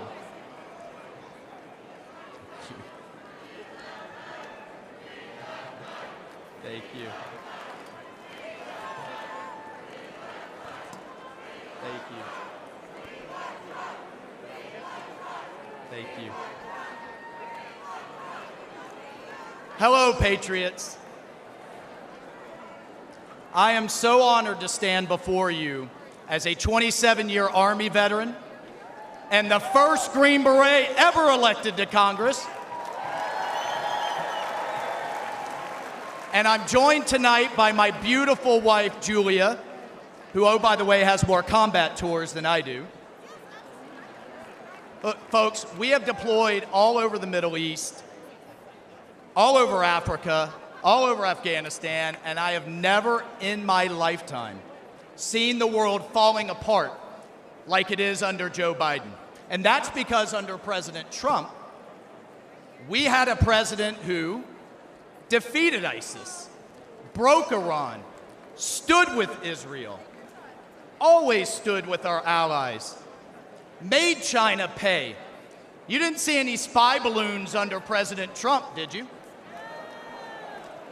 He deterred Russia. You know what he told Putin? You try anything, and I'll take the tops off the Kremlin. And he didn't dare, did he? He did under Obama, he did under Biden, but not under Donald J. Trump. He diffused North Korea. And importantly, he got our hostages home and didn't pay billions of dollars to get our Americans back. And here's my favorite part about Donald Trump, the commander-in-chief. He sat across the table from the bureaucrats and the generals and said, if you don't give our troops what they need, you know what he told the generals? You're fired. You're out of here. We're cleaning house. Everything takes too long, costs twice as much, and delivers half of what our troops need. And what do we have today? What do we have today with President Biden? What's he focused on? He's focused on pronouns. He's focused on renaming bases. He's focused on DEI, and here's my favorite. He's focused on building electric tanks. Has anybody seen any charging stations in the Middle East for the Biden's electric tanks? And here's what I can tell you straight up in combat. Our enemy's bullets, listen to me folks, our enemy's bullets could give a damn about black, white, or brown, or about religion, or about gender, or about anything else. The only colors that matter in the foxhole are the red, white, and blue, baby. That's the only thing that matters. That's the only thing our military should care about. And that's the only thing our fellow soldiers care about. And that's the only thing President Trump cares about. Now, I want to tell you a story about the man, the leader, the commander-in-chief, that is Donald J. Trump. We all remember Biden's disgraceful withdrawal from Afghanistan, the debacle and the stain on our national conscience that was. The 13 Gold Star families have to relive it every day, the ones that lost their sons and daughters that disgraceful day. Biden won't even take their calls. He calls it an outstanding success. He won't even take a meeting with him. Well, I called President Trump. We talked about it, and he said, Michael, I would love to meet them. Get him up here. Get him up here to Bedminster. He was scheduled, folks, hear me on this. He was scheduled to spend an hour with them. You know how long he spent? He spent 6 hours with them. He met each one. He listened. He cared. One of the moms kind of leaned over to me and she said, do you think he'll sign a picture of my son? I said, oh, hell yeah, he will. Please ask. He would be happy to. And he spent hours more. And if that wasn't enough, he then has them up to dinner. And at the start of the dinner, he promised them this. When he gets back in the White House, he will release all the tapes, all the videos, all the records, all the emails, and give these families the accountability and the transparency that they deserve and that they will never get from Joe Biden.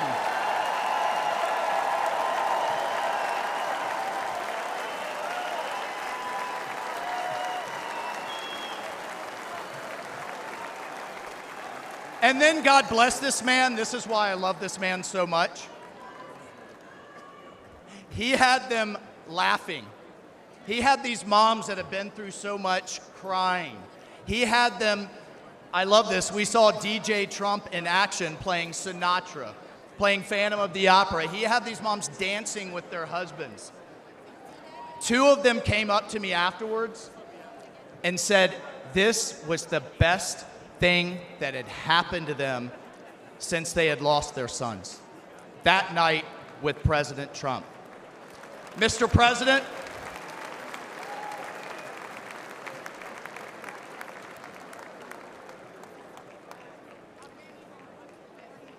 Mr. President, you helped them heal. And I will forever, and they will be forever, and America will forever be grateful to you for that.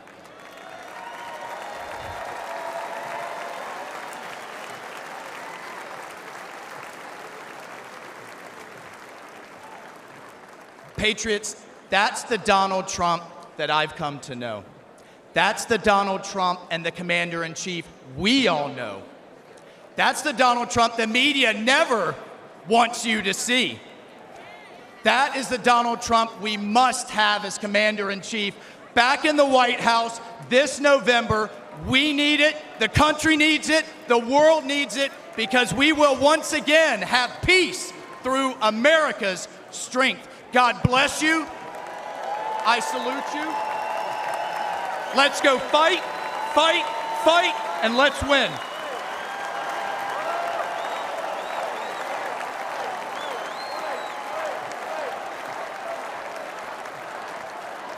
Ladies and gentlemen, please give your solemn attention to the following video presentation honoring our nation's Gold Star families.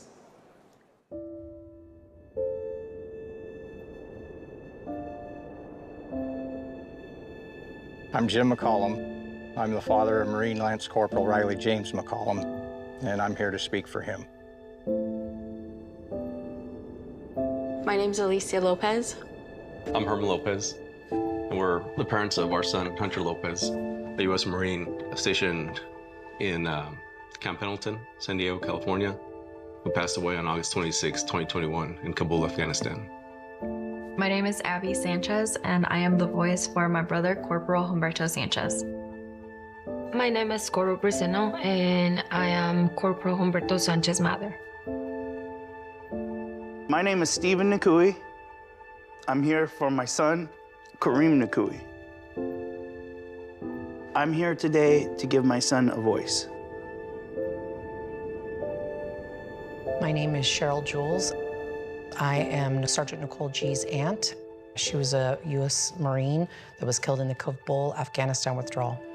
My name's Christy Shamblin, and I'm here for Sergeant Nicole G, United States Marine, who was killed in the Afghanistan exit. My name's Kelly Barnett. I'm here to give a voice to my son, my best friend, Staff Sergeant Taylor Hoover. And my name's Darren Hoover, and I'm here to give voice as well for our son, Staff Sergeant Taylor Hoover. When we started hearing that the Taliban was moving in, that there wasn't more military being deployed, and that they had decided that the Taliban was our security, that was when I became terrified. They were just kind of left there, hung out to dry. Breaking news for you from Afghanistan, where there are significant casualties, including some Americans from a I was at suicide work attack outside the country. and heard about it. Instantly had that just chill go through me, and I started sending messages. I'm talking to people, I'm calling his girlfriend, I'm saying, well, have you heard from him? Calling his sisters, have you heard from him? You know, we're texting, we're saying, please, just send us a text, just whatever. Just let us know that you're okay. When all the explosions went off, I had messaged her and I said, hey, you know, I know you can't say anything, but, you know, just an emoji, just a bubble.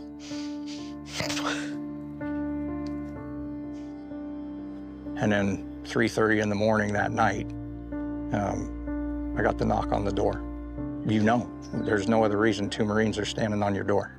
Right away, they told you, we have news about your son, and he just passed away. I just start screaming, I throw myself on the floor. I pull up the street and I see a white van. And once I saw them, I knew.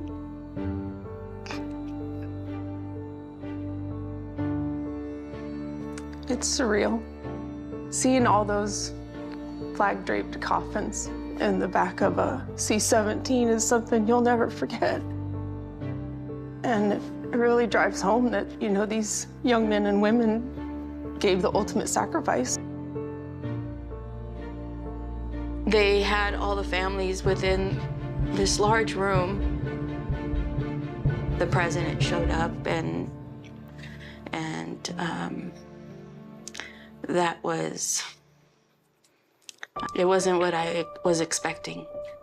You know, this guy's sitting across from me on that tarmac, and he keeps looking at his watch. Biden did not want to be there. I don't know what he wanted to do, but he did not want to be there. He looked at his watch multiple times. I saw it 3 times. He didn't say anything about Riley. And to this day, he has yet to say those 13 kids' names. And that makes me so upset because those kids were serving their country. Those kids, they were giving their life for this country. And I always said they were thinking that their commander-in-chief was gonna have their back because they were fighting for this country, and that didn't happen. The administration, the White House, our president has never once mentioned their names, not one of them. Honestly, I don't feel like Joe Biden cared. He just had no empathy for us at all. I do think incompetence played a huge factor in what happened. Bad decision, bad leadership, and it all starts at the top. Joe Biden should not be leading this country. There was no point in making that hard deadline August 31st. It was 100% a political stunt. He let my son down, he let the 13 down, he let the 45 wounded down, he let those 174 civilians down, he let our country down. And then what it hurts the most is that they could be here.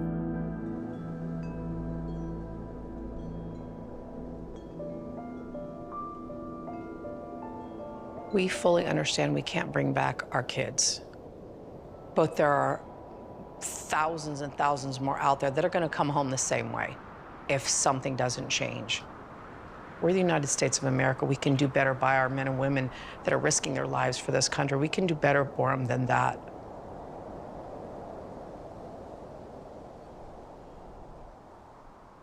To this day, Joe Biden and Kamala Harris have never mentioned these fallen soldiers' names. President Trump will never forget them.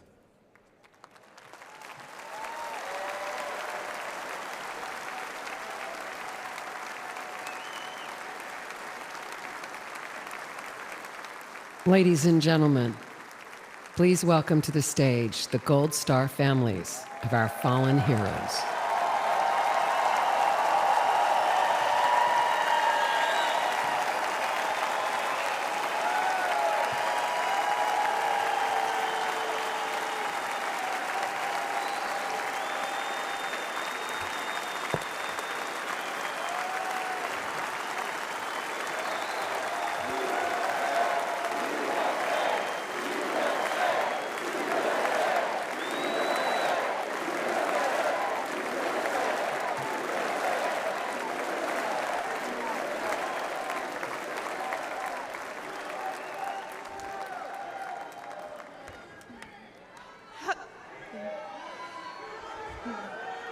America.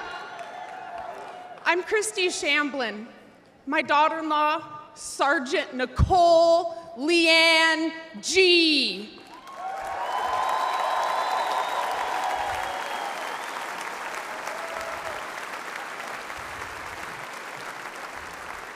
Was a United States Marine, and she was killed at Abbey Gate in Afghanistan, alongside 12 of her brothers and sister-in-arms. While Joe Biden has refused to recognize their sacrifice, Donald Trump spent 6 hours in Bedminster with us.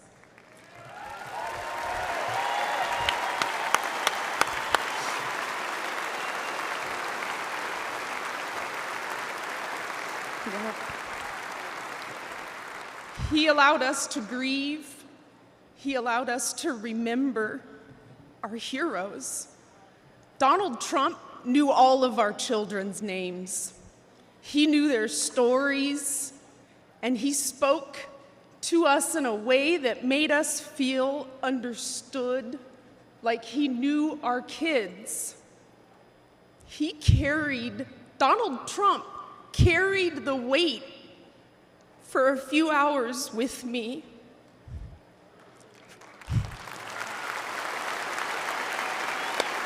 Yeah.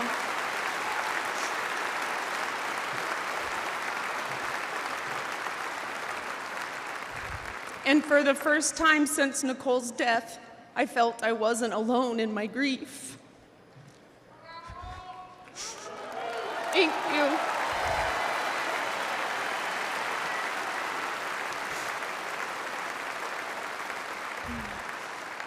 I had expected to meet an arrogant politician. Instead, I met a man who had empathy for us. He was compassionate, and he spent time with us because he knew it would make us feel better. Thank you, President Trump.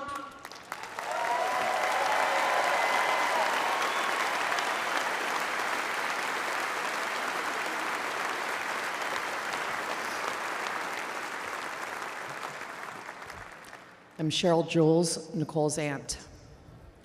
Joe Biden said the withdrawal from Afghanistan was an extraordinary success. An extraordinary success. Look at our faces. Look at our pain and our heartbreak. And look at our rage. That was not an extraordinary success. The humiliation of our nation was not an extraordinary success.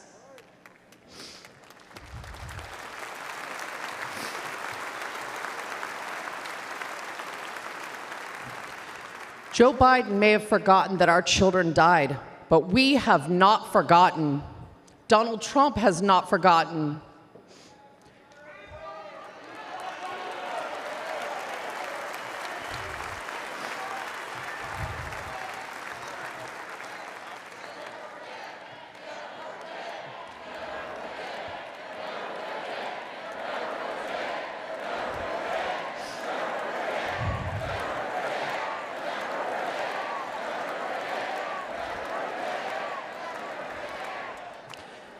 Joe Biden owes the men and women that served in Afghanistan a debt of gratitude and an apology.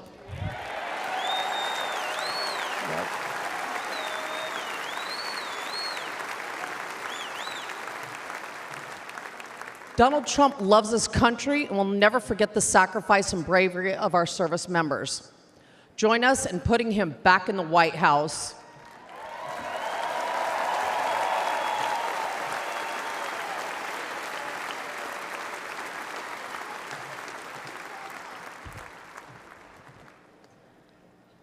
I'm Alicia Lopez, and this is my husband, Herman.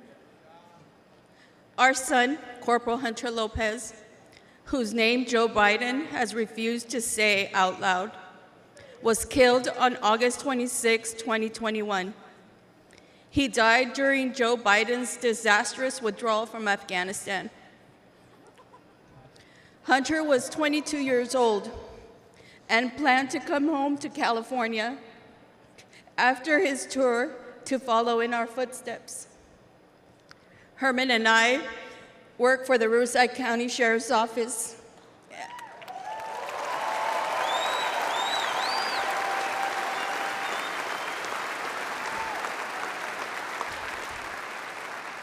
And our family has a tradition of service in law enforcement.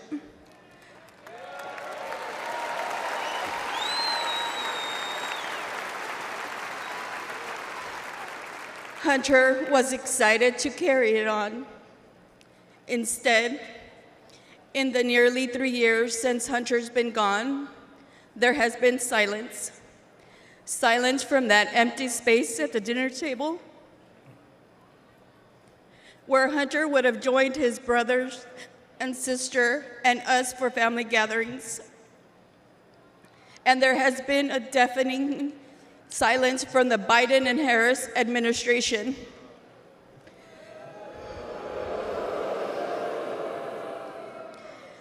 Despite our pleas for answers and accountability, they have pushed us away and tried to silence us.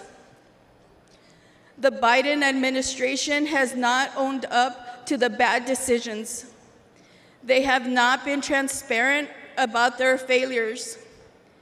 And their so-called leaders work to protect themselves rather than our sons and daughters who took the oath to defend our country.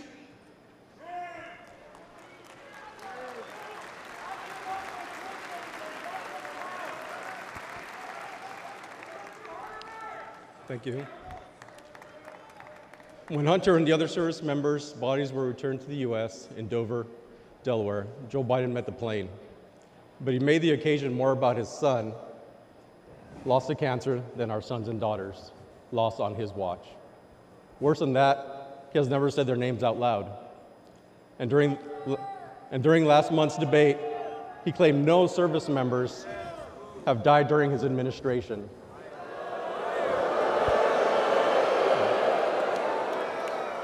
None. That hurt us all deeply. So Alicia and I are here to say the names of all 13 service members who lost their lives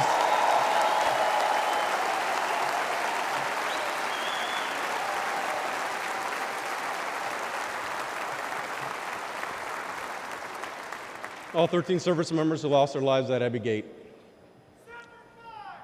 David Espinoza.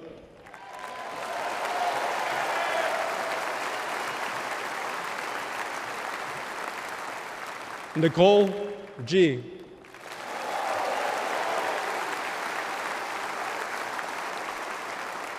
Taylor Hoover.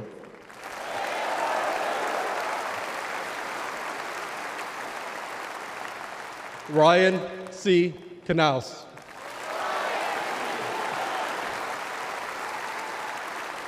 Riley McCollum.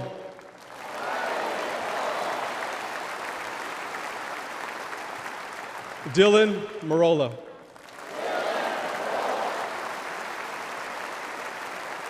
Kareem Nakui.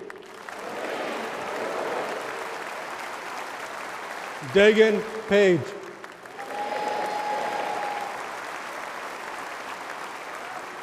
Johani Pichardo.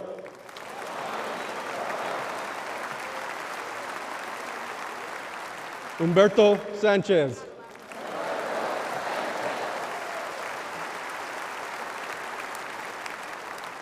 Jared Schmitz.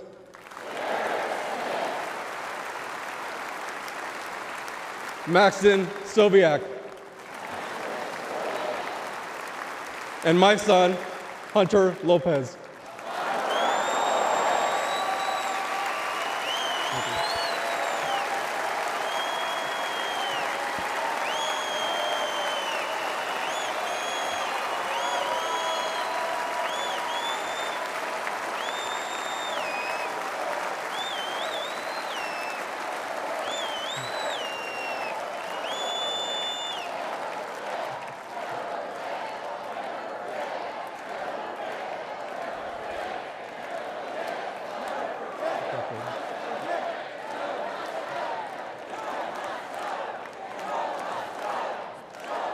Joe Biden has to go. He failed the American people. He failed the Afghan people and our military service members. He failed our family, and he failed Hunter. Donald Trump has a proven record of keeping the peace and honoring those in uniform.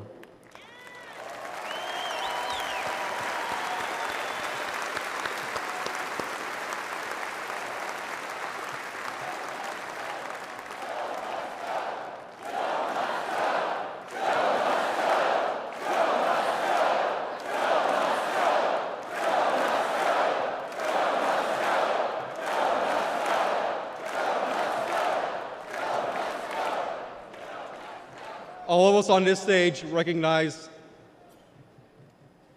the efforts of Mr. Trump. We know this firsthand. We've experienced it. Whenever we've met with him, he has demonstrated compassion. He has joined us on our mission for answers, and he has given hope to our extended Gold Star family.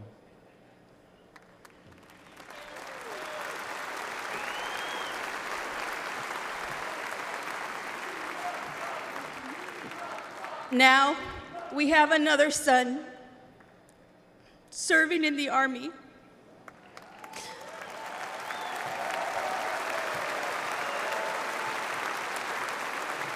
And we do not trust Joe Biden with his life. We have faith that Donald Trump to lead our military. Please join us in supporting Donald Trump for President and Commander-in-Chief.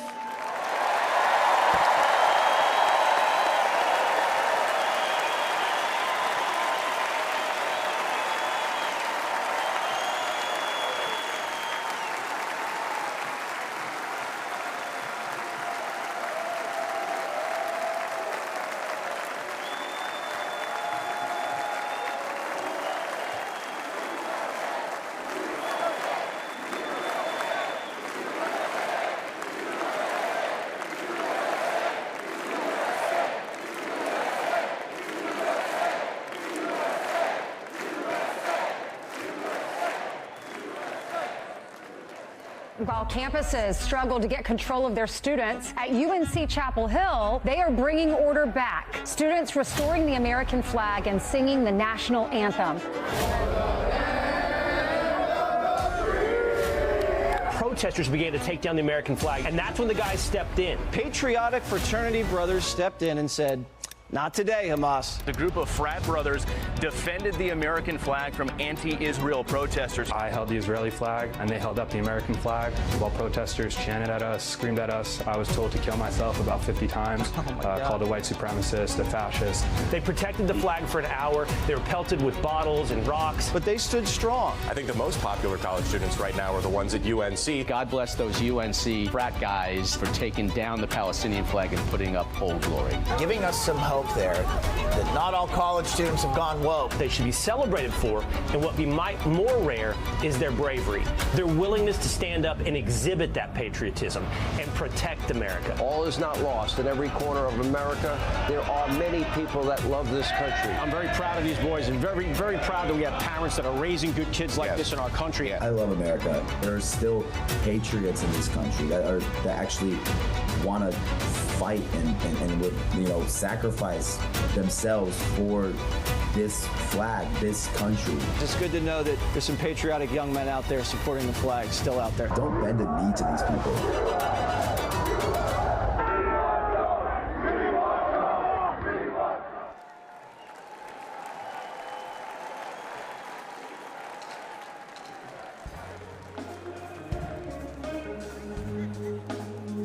Ladies and gentlemen, please welcome country music star Brian Kelly and Anthony McGahee and Praise Motivated Choir. Granddaddy came back from war with a purple heart and a couple scars. A lot more like him out there never made it home, but they ain't gone. And old Glory don't ever get old. She's the greatest stories ever been told.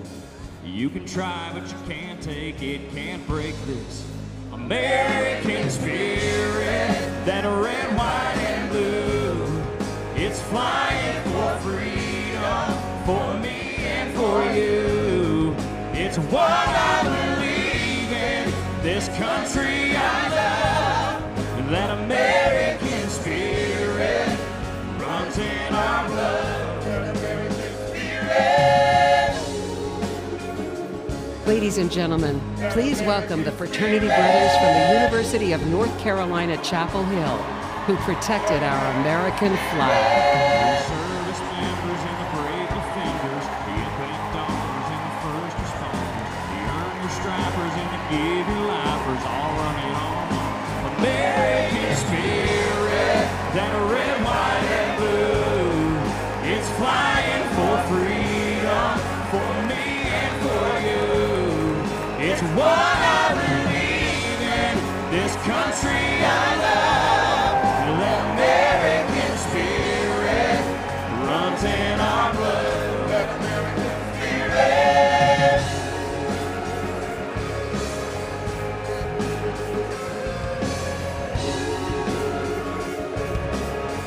That American spirit. Oh, in every big city and all the small towns, hats come off when the flags come out. Every mom and pop shop flying them proud. You can't take down American spirit, that red, white, and blue. It's flying for freedom, for me and for you. It's what I believe in, this country I love. The American spirit runs in our blood. Come on.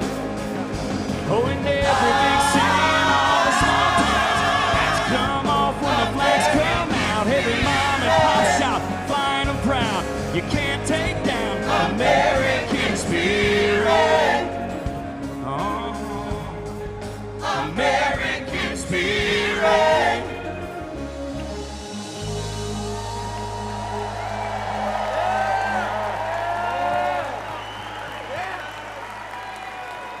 When a mob tried to take down the American flag on our campus, we knew we couldn't let that happen.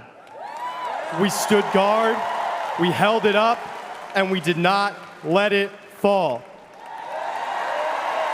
It was all about respect, not just for the cloth, but for everything that the flag stands for. Too many people have sacrificed everything for it. The least we can do was keep it flying. And tonight, we are proud to honor our flag again.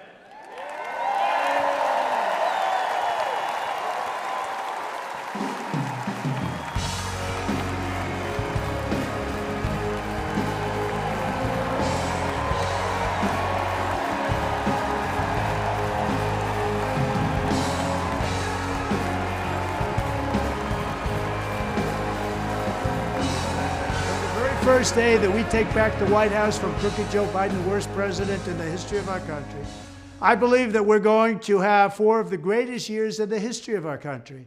I will once and for all secure our elections. We're going to go to paper ballots.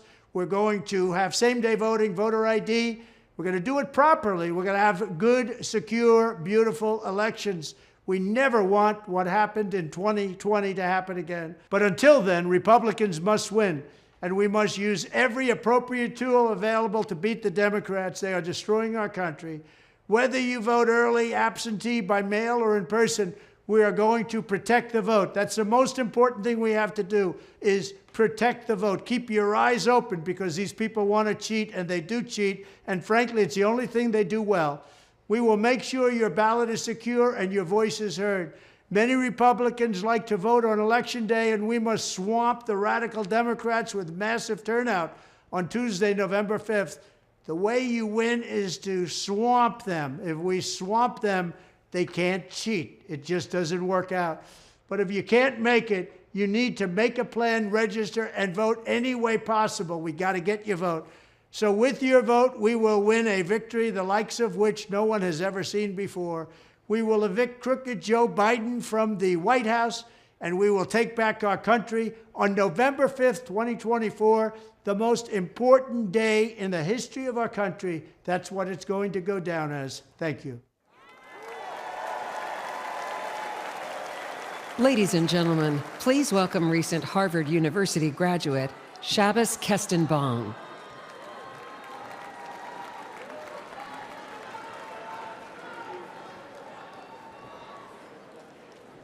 My name is Shabbos Kestenbaum. I am a proud first-generation American. I am a proud Orthodox Jew. And as of 5 months ago, I am the proud plaintiff suing Harvard University for its failure to combat anti-Semitism.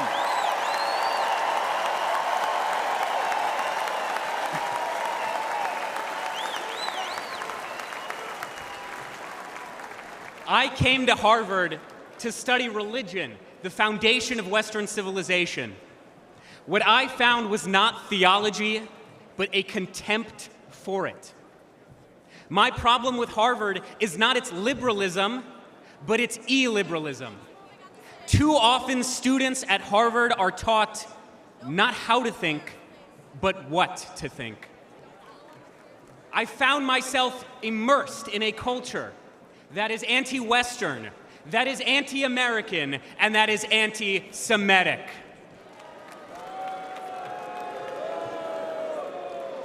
After October 7th, the world finally saw what I and so many Jewish students across this country experienced almost every day. When I planted 1,200 Israeli and American flags on campus, they were all vandalized within 24 hours. I was harassed by my peers merely for being a Jew and have received countless death threats online. Students and professors have openly called for new Hamas-style attacks against the United States. And perhaps most damning, when Hamas terrorists butchered 45 American citizens on October 7th, when they took 12 Americans hostage, Harvard refused to immediately and unequivocally condemn this atrocity.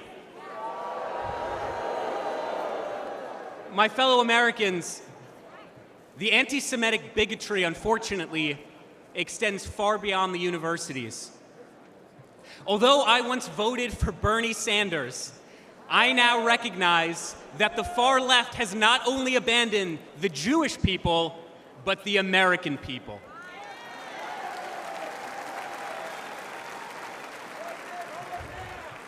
The Democratic Party, the party I registered to vote for the day I turned 18, has become ideologically poisoned. And it is this poison, it is this corruption that is infecting far too many young American students. Let's be clear. The far left's anti-Semitic extremism has no virtue, and the radicalism on our campuses and on our streets has no moral legitimacy.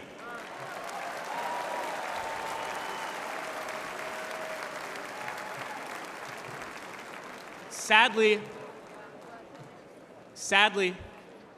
the far left-wing tide of anti-Semitism is rising. But tonight, we fight back. I am proud to support President Trump's policies to expel foreign students who violate our laws, harass our Jewish classmates, and desecrate our freedoms.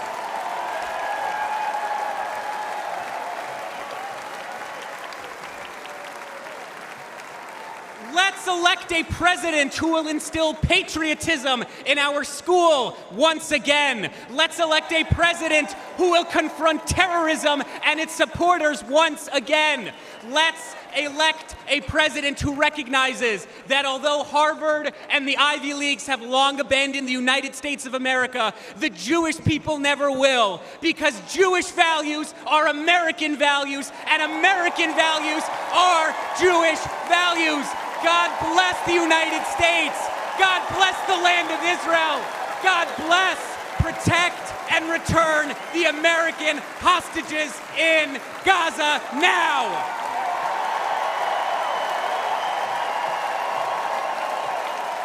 Ladies and gentlemen, please welcome the parents of an American hostage held in Gaza, Orna and Ronan Nutra.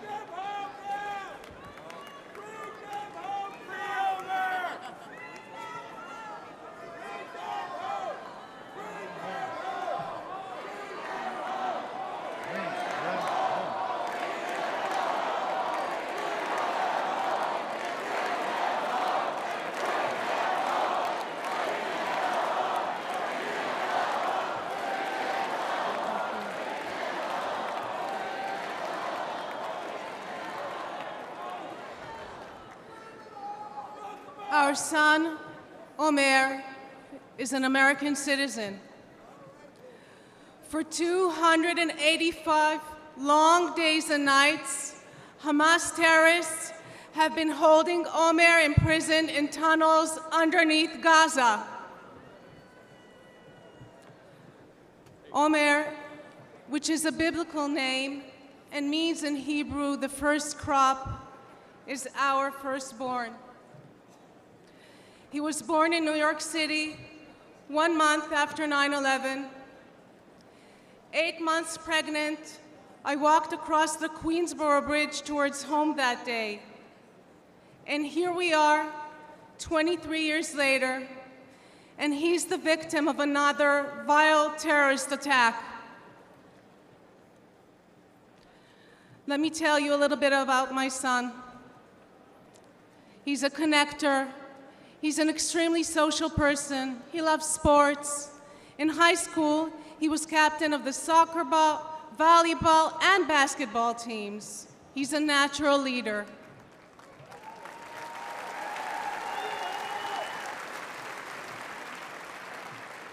And he cares deeply about others and about helping them grow. He turned 22 on October 14, 2023. And instead of celebrating with us and with his friends, he spent his birthday as a hostage of Hamas terrorists.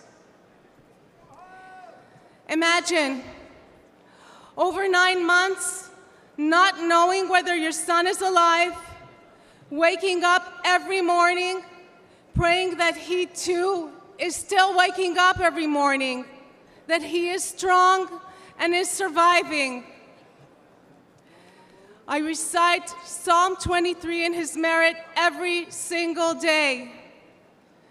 Gam ki elech begei tzal mavet, lo erara ki ata imadi. I walk through the shadow of the valley of the shadow of the death. I will fear no evil, for thou art with me. Thy rod and thy staff, they comfort me. Bring them home. Bring them home. Bring them home. Bring them home. Bring them home.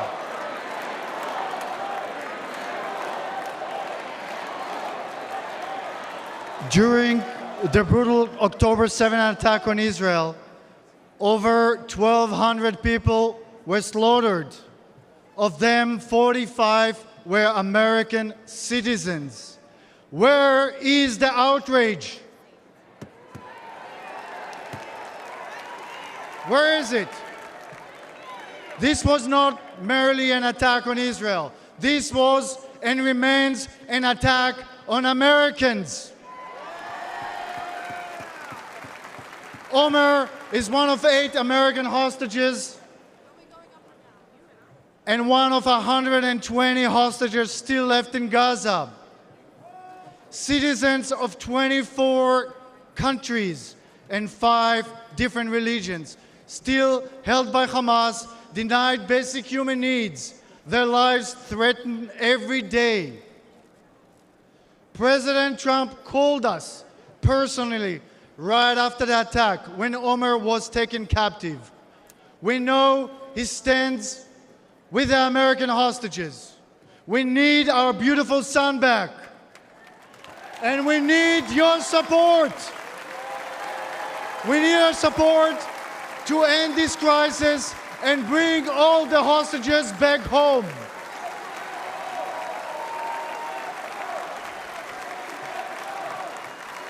Them home. Bring them home. Bring them home. Bring them home. Bring them home. Omer, we love you. We won't stop fighting for you. Say it with us. Bring them home. Bring them home. Bring them home. Thank you, everybody. God bless Israel and God bless America.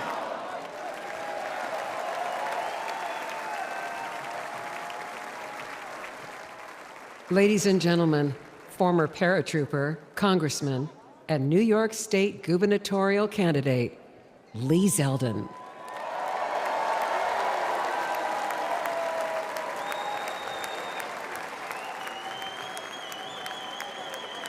Hello, Wisconsin. I'm Lee Zeldin from New York.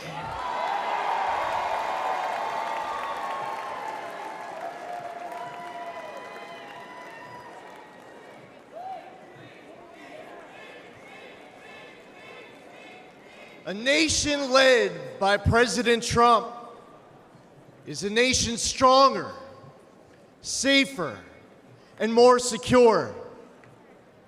As a former 82nd Airborne paratrooper,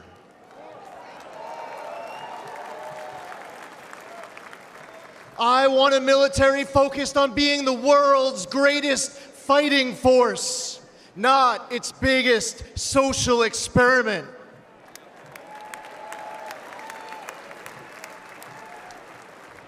We need a president treating our friends as friends and our adversaries as our adversaries, understanding they only respect strength, not weakness.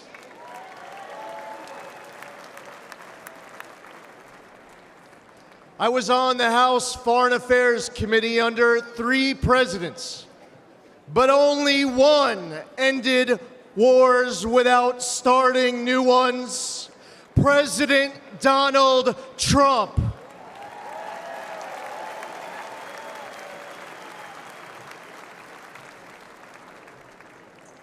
As one of 2 Jewish Republicans in Congress, it was amazing to witness history-making progress, strengthening the U.S.-Israel relationship under President Trump, moving our embassy in Israel to Jerusalem, recognizing Israel's sovereignty over the Golan Heights, and launching the Abraham Accords, which no one said was possible.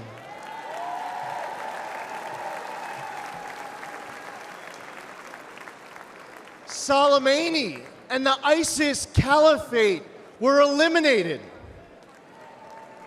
President Trump withdrew from the Iran deal, stopped those insane ransom payments, and crippled Iran with maximum pressure.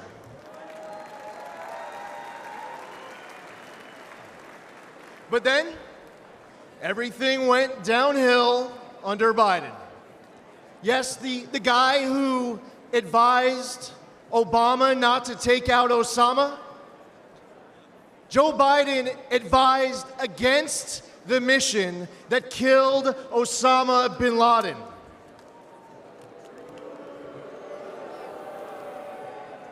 As an American, and especially as a New Yorker, that's unforgivable.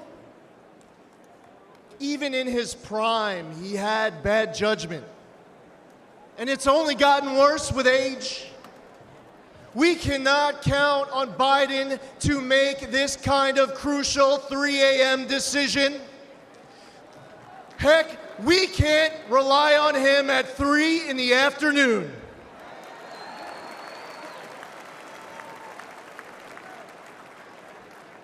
He has refilled Iran's coffers. Since October 7th, Biden has pandered to anti-Semites who cheer Hamas's attack. All while Americans are still being held hostage in Gaza. Biden turned 13 Blue Star families into Gold Star families with his fatal withdrawal from Afghanistan, and then he lied about it during last month's debate, claiming that no service members had died under his watch.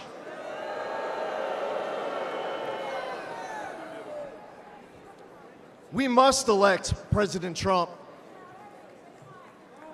Whether building an Iron Dome defense shield at home, countering China and other bad actors abroad, or securing our borders, he will make America strong and respected again. President Trump risks everything for us.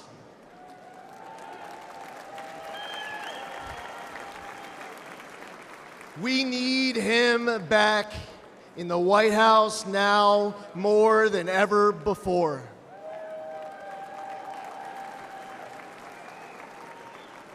To make America great again, we must first, and God willing, we will expand the Republican majority in the United States House of Representatives.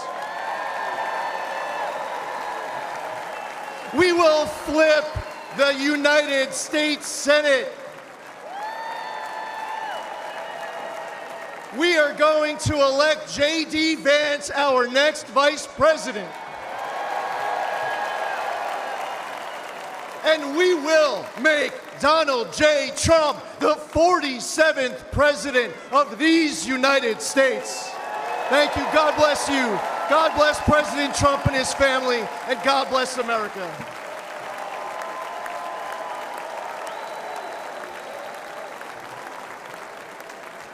We are gathered here on freedom's altar, on these shores, on these bluffs, on this day 75 years ago. 10,000 men shed their blood and thousands sacrificed their lives for their brothers, for their countries, and for the survival of liberty. Those who fought here won a future for our nation. They won the survival of our civilization. These men ran through the fires of hell, moved by a force no weapon could destroy. The fierce patriotism of a free, proud, and sovereign people. And they showed us the way to love, cherish, and defend our way of life for many centuries to come. And our children and their children will forever and always be free.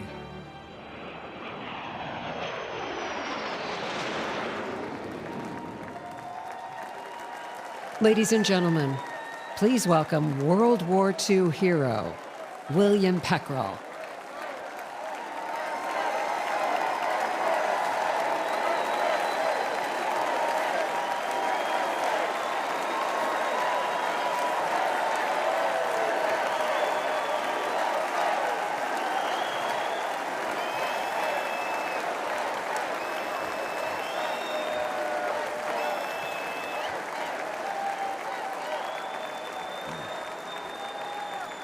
Thank you very much.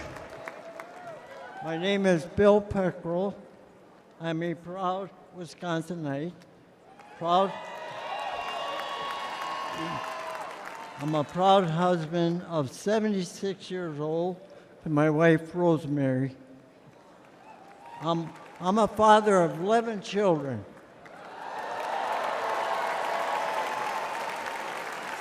6 girls, 5 boys. Our family across 5 generations and a proud World War II veteran.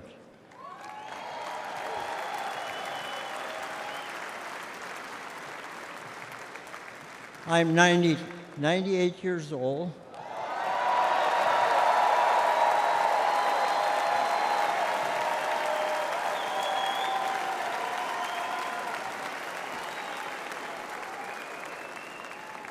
Some call us the greatest generation.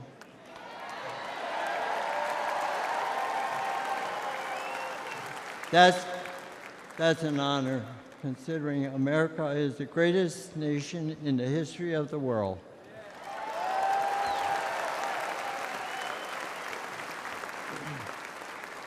I will never forget and witness the horror of the Nazis' war camps.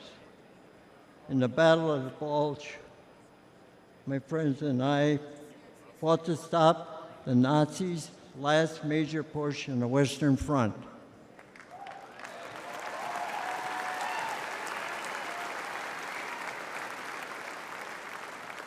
A few months later, Hitler was dead. The Nazis were defeated.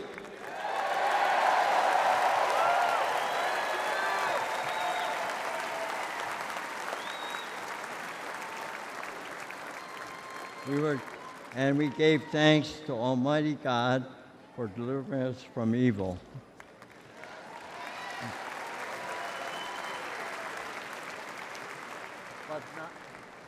But not many of us came home. I still miss a lot of my friends on that beach. And there were many of us left. There aren't many of us left today. But for us, those of us who are here, that America is still worth fighting for.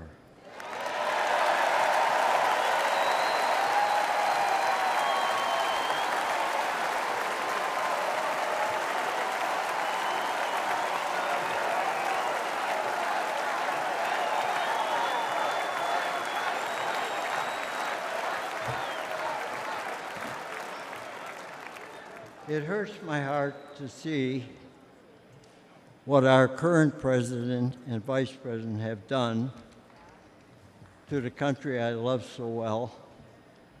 They humiliated us in Afghanistan.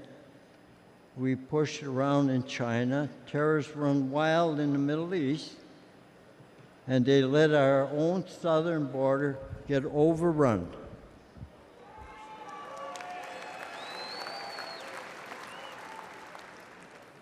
America, people say, America is an idea, but I believe America is much more than that. America is our home.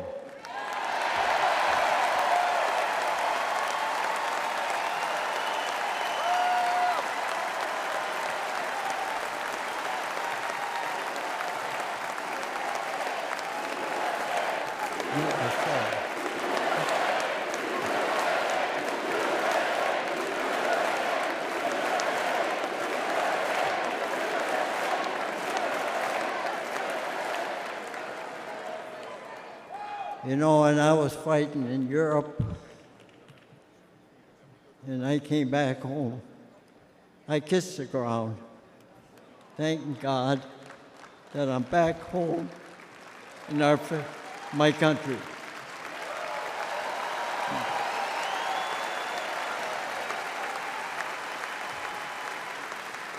And where I come from, when somebody comes for me or my home, you dig in your boots in the ground and never look back.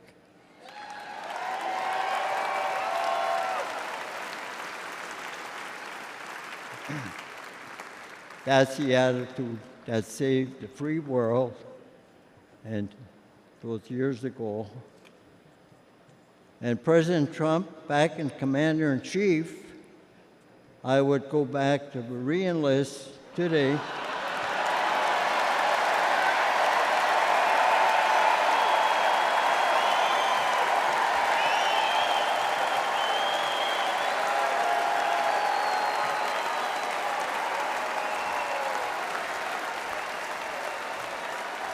And I would storm whatever beach my country needs me to fight again. God bless you. God bless our home and the United States of America.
Ladies and gentlemen, please welcome businessman and Executive Vice President of the Trump Organization, Donald J. Trump, Jr.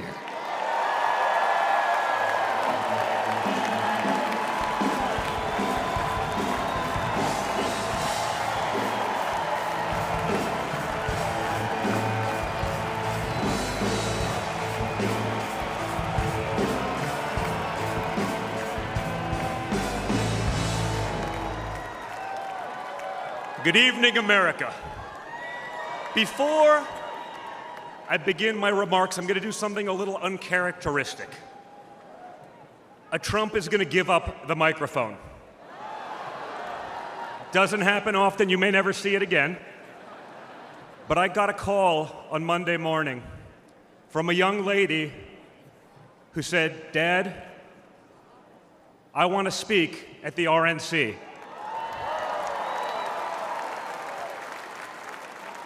I want to speak at the RNC because I want America to know what my grandpa is actually like.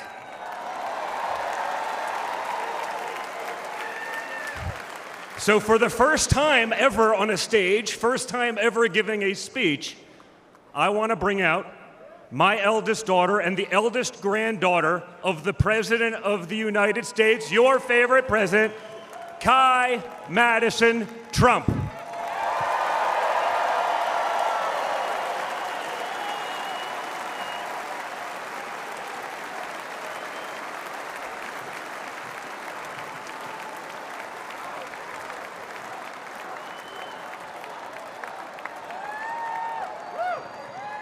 Hi, everyone.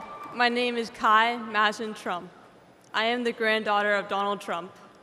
I'm speaking today to share the side of my grandpa that people don't often see. To me, he's just a normal grandpa. He gives us candy and soda when our parents aren't looking. He always wants to know how we're doing in school. When I made the high honor roll, he printed it out to show his friends how proud he was of me.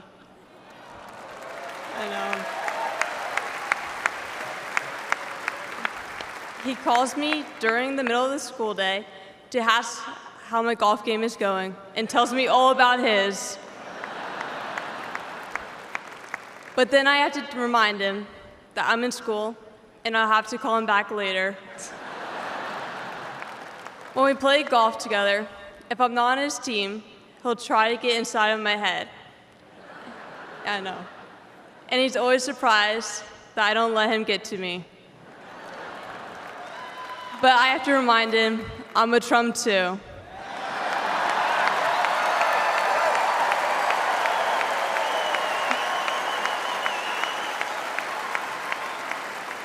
Even when he's going through all these court cases, he always asks me how I'm doing. He always encourages me to push myself to be the most successful person I can be. Obviously, he sets the bar pretty high, but who knows, maybe one day I'll catch him. On Saturday, I was shocked when I heard that he has been shot, and I just wanted to know if he was okay. It was heartbreaking that someone would do that to another person. A lot of people have put my grandpa through hell, and he's still standing.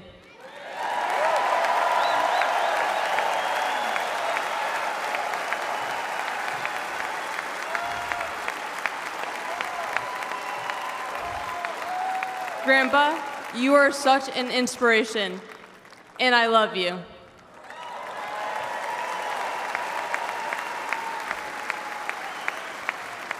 The media makes my grandpa seem like a different person, but I know him for who he is. He's very caring and loving.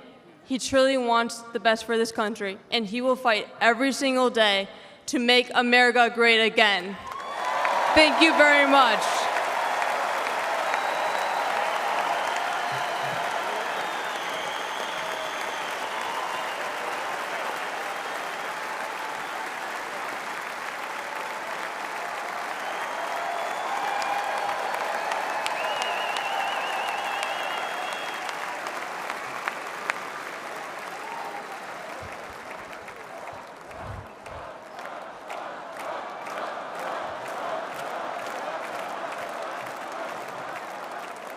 A lot of proud moments this week for my family. Thank you again, guys. Really appreciate that. That's not easy. That's the first time. I mean, this is what we call a large crowd for a speech, so incredible work, Kai. Now, back to business. Guys. Thank you, sir. Tonight we gather here in Milwaukee at one of the most crucial moments in American history.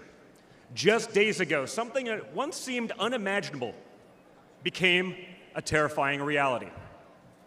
My father came under literal fire as an incredible, patriotic rally turned into a tragedy. On a field in Butler, Pennsylvania, a brave firefighter died. Others were injured, and as those bullets rained down, we came millimeters away from one of the darkest moments in our nation's history. But we did lose an American hero that day. We wish that he were with us tonight, but his memory will live on forever in the hearts of his family, his community, and the nation that he loved.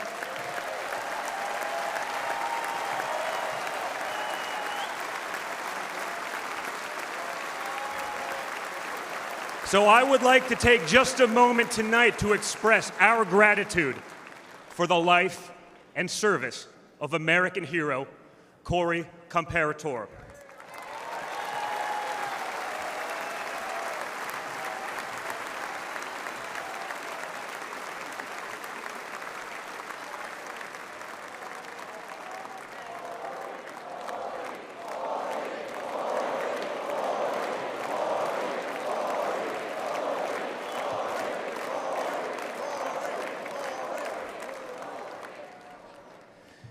They say you can't truly know how you'll respond in a moment of danger until you're actually confronted with it. So what was my father's instinct as his life was on the line? Not to cower, not to surrender, but to show for all the world to see that the next American president has the heart of a lion.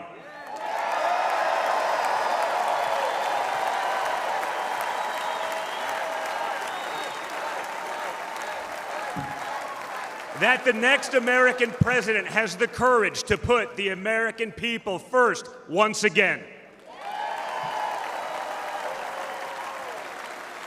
And in that moment, my father didn't just show his character, he showed America's character. When he stood up with blood on his face and the flag at his back, the world saw a spirit that could never be broken.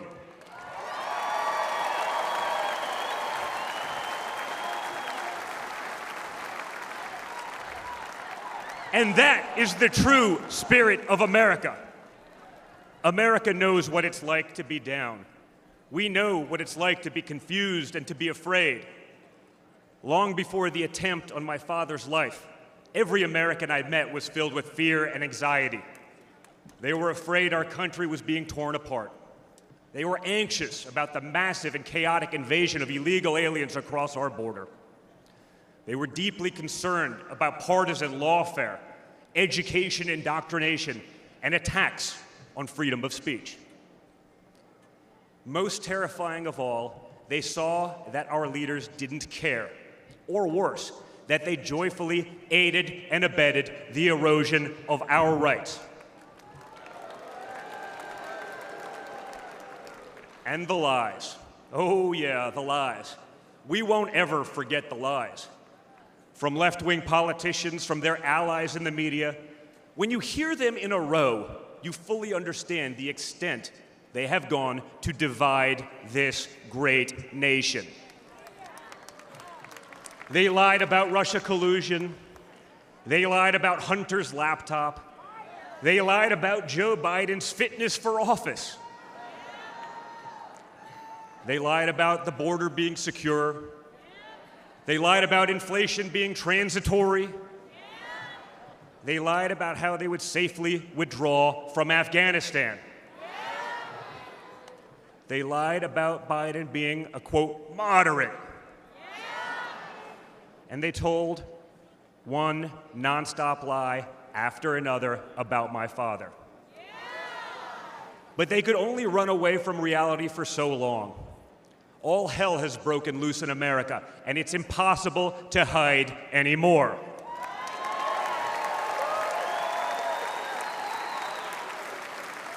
Remember Build Back Better? Instead, we got broke, bumbling Biden. Nothing is built, nothing is back, and nothing is better. Bridges are collapsing, our credibility is crumbling, and our money is worth less and less every single day. It was just one giant bait and switch, and normal Americans are the ones left holding the bag. Housing costs, gasoline prices, grocery bills just keep going up. Wave after wave of illegal aliens, deadly drugs keep pouring across our border. Meanwhile, pro-crime district attorneys have turned our cities into giant crime zones. They've turned criminals into victims, prosecutors into criminal defense attorneys, and police into public enemies. Left-wing activists are pretending to be educators, teaching our kids that there are 57 genders, but they can't even define what a woman is. On one hand, they think free speech protects their right to expose your children to explicit drag shows. On the other hand, they want to put you in jail for making a meme. It's like the entire world has been turned upside down. Does any of this sound like a country that's going in the right direction? And honestly, who is actually running the country anyway? It's obviously not Joe Biden. So who are they asking us to elect? Seriously, who's running things? Does anyone really know? Is it Jill? Is it Hunter? Barack Obama? Maybe it's the ghost of Corn Pop.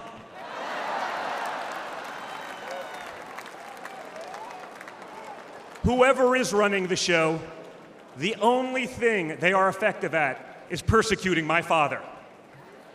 They twisted, contorted, and corrupted the criminal code to turn bookkeeping errors into felonies. They concocted new legal theories out of thin air. They imposed gag orders on my father because the last thing a defendant should be able to do is defend himself, right? They punished him for merely speaking the truth. They say they hate Vladimir Putin, but it sure seems like they've spent a lot of time copying his playbook.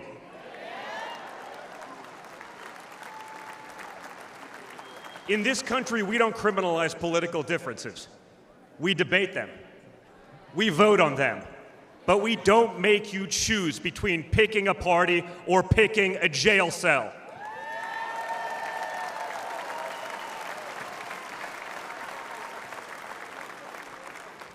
There was a time when the Democrats really wanted what was best for America, even if they had a different way of getting there. It was the party of Franklin Roosevelt, John F. Kennedy, Martin Luther King Jr. You may have disagreed with that party, but at least you could respect it. But this new extreme Democrat Party, they want us to somehow believe that the only way forward is going backwards, where hiring decisions are based solely on race, where justice is only for those with the right opinions, where streets are a luxury only for the elite, where economic opportunity exists only when you know the right people. Right now, the America we all grew up with, the America that we love, feels like an old photograph where you sit down with your children and tell them what life used to be like. You look back at that America and remember a country that was confident and proud, an America that knew who it was and what it stood for. And it could all feel like a distant memory. Somewhere along the way we stumbled. Somewhere along the way we lost ourselves.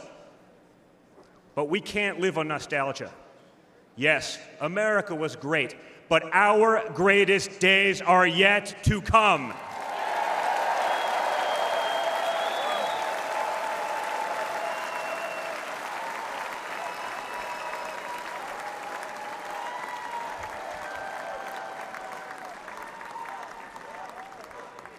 Because no matter how far off that old photo may feel, it's not the end of our story. We're like that man who stood on that platform and felt the bullet pierce his flesh just days ago in Pennsylvania. He may have moved to the ground, but he stood back up.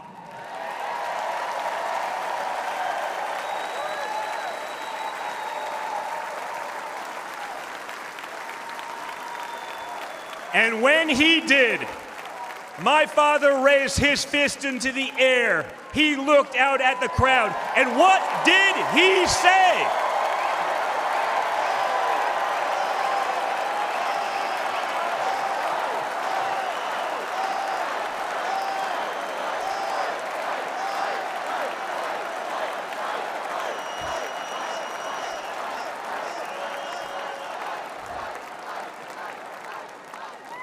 And we will fight. We will fight. We will fight with our voices. We will fight with our ideas. And on November 5th, we will fight with our vote.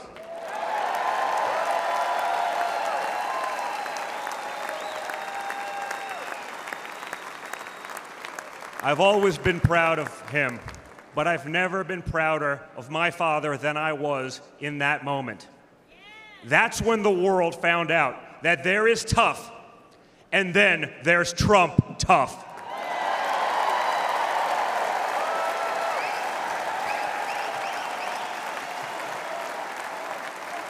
And the good news is, America is Trump tough.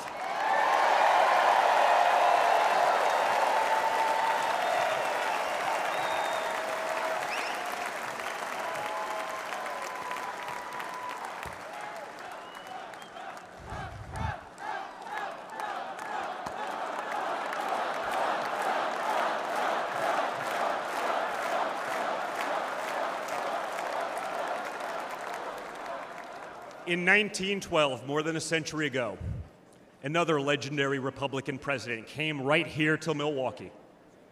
At a political rally less than 1 mile from where we stand tonight, Teddy Roosevelt was struck by a would-be assassin's bullet. But he didn't quit either. He finished his speech and he kept fighting.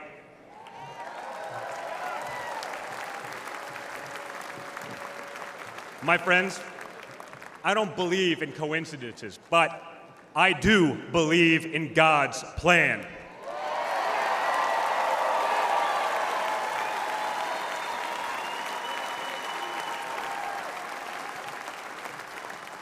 Today, Teddy Roosevelt's man in the arena has a name, and it's Donald J. Trump.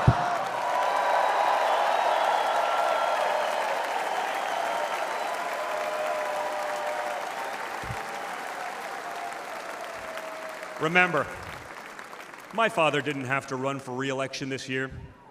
He doesn't need the money, the fame, the power. Frankly, he doesn't need the witch hunts, the phony investigations, or the political prosecutions either. But he knew he had to run if there was any chance at saving America.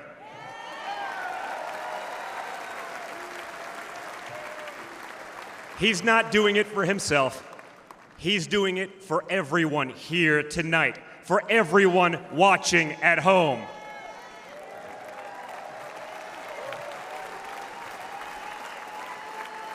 No matter who you are, you can be a part of this movement to make America great again.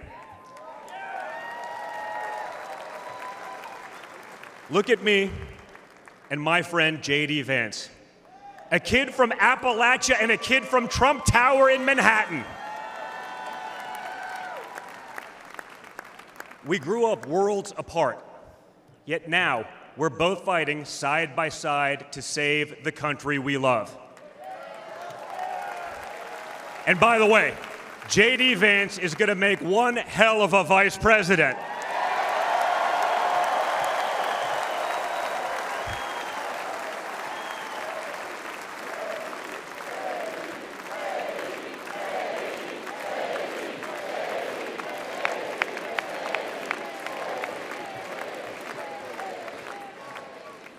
For those of you who have tuned out politics or have never even voted, I want you to know, if you're looking for a better life, a more prosperous future, a safer, more wholesome and patriotic place to call home, there's room for you in this party and in this movement.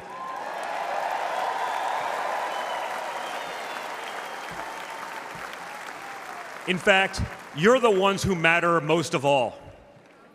My father has always said that the people he gets along with best are the people who really work for a living.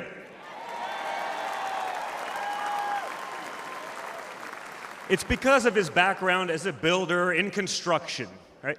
In construction, it doesn't matter how smart your architect is if you don't have the best guys laying the bricks. People with grit, people who get their hands dirty. That's a big problem with Washington, D.C. Most of the bureaucrats who rule over us have never built anything in their lives. It's time to build something real, something tangible, something that will last and leave this country better off for our children. That's my father's mission.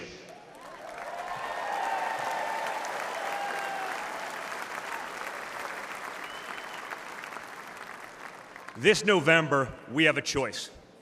It's a choice between one team that wants to build this country up and another that wants to tear this country down.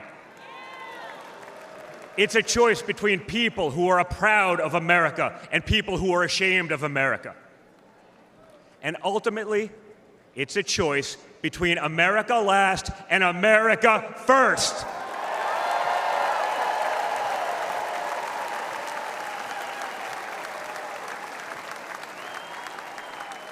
So if you love this country from the bottom of your heart, if you want to bring back common sense, if you want to save the American dream, if you want to stand up and fight for the future of our nation, you must re-elect my father, Donald J. Trump.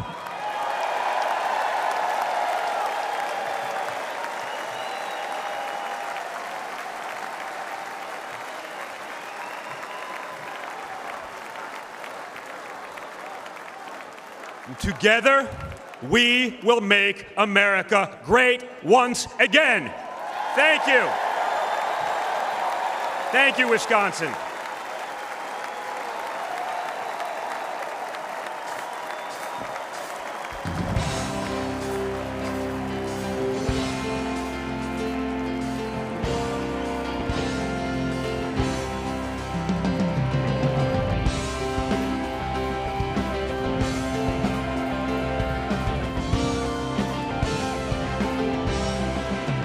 As soon as you are able, well, I am with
It's nothing short of a miracle that J.D. Vance is a household name, or a United States Senator, or our next Vice President.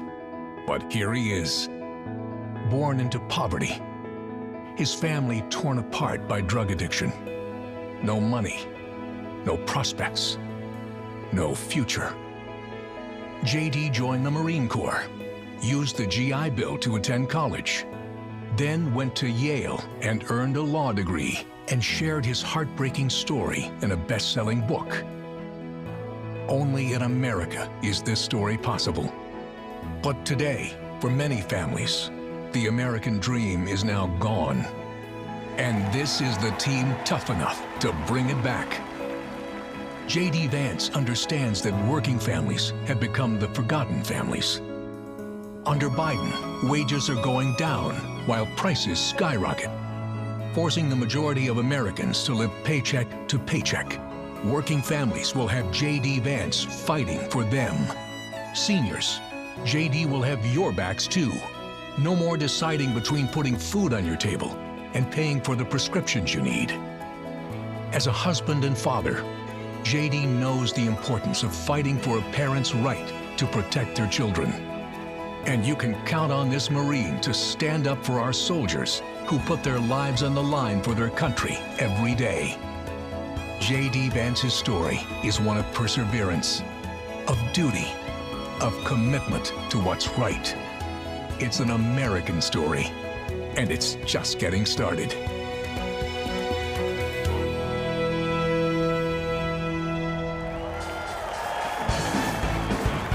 Ladies and gentlemen, please welcome Usha Vance.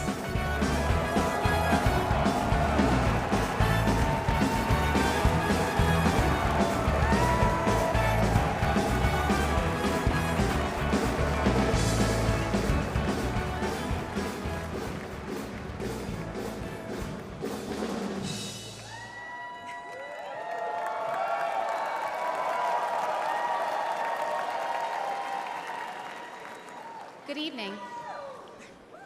Good evening.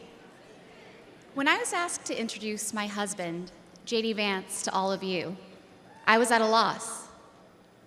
What could I say that hasn't already been said before? After all, the man was already the subject of a Ron Howard movie. J.D. has shared much of his life through his own eloquent words. In his book, Hillbilly Elegy, during his Senate campaign, and now as a sitting United States Senator, it occurred to me that there was only one thing to do: to explain from the heart why I love and admire J.D. and stand here beside him today, and why he will make a great Vice President of the United States.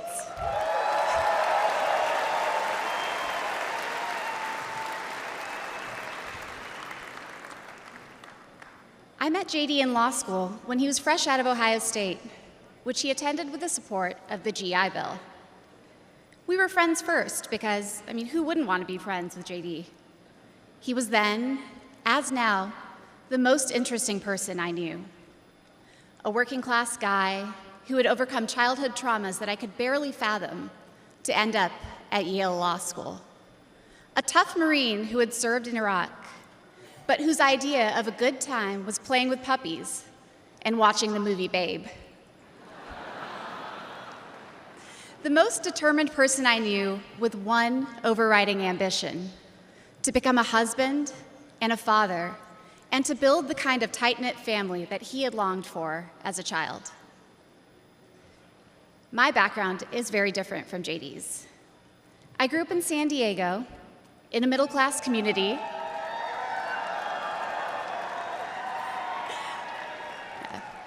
with two loving parents, both immigrants from India, and a wonderful sister.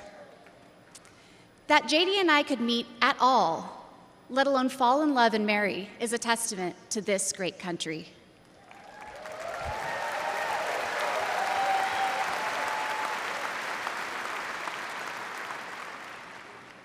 It is also a testament to J.D., and it tells you something about who he is. When J.D. met me, he approached our differences with curiosity and enthusiasm. He wanted to know everything about me, where I came from, what my life had been like.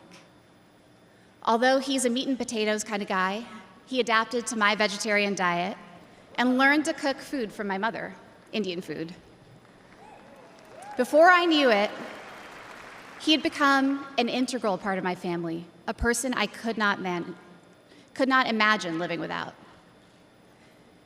The JD I knew then is the same JD you see today, except for that beard. And his goals in this new role are the same that he has pursued for our family: to keep people safe, to create opportunities, to build a better life, and to solve problems with an open mind. It's safe to say that neither JD nor I expected to find ourselves in this position, but it's hard to imagine a more powerful example of the American dream. A boy from Middletown, Ohio.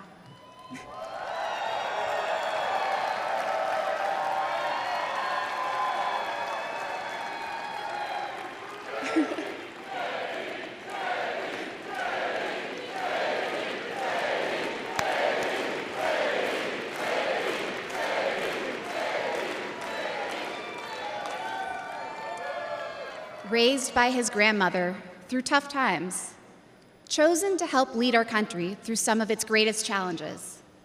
I am grateful to all of you for the trust you have placed in him and in our family. And with that, it is my great privilege to introduce my husband and the next Vice President of the United States, J.D. Vance.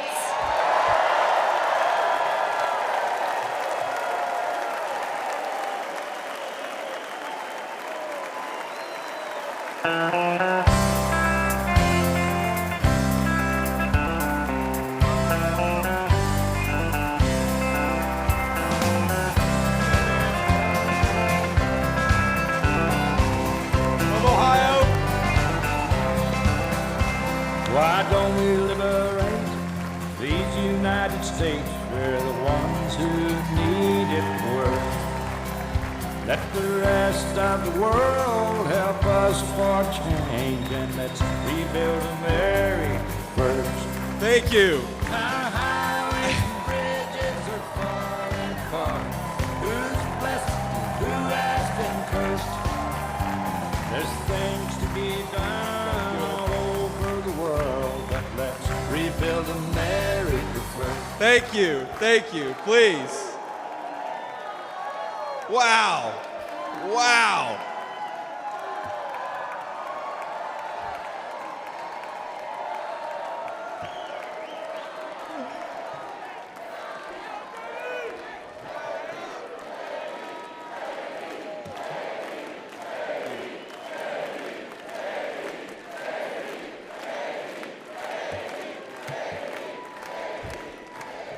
Yeah.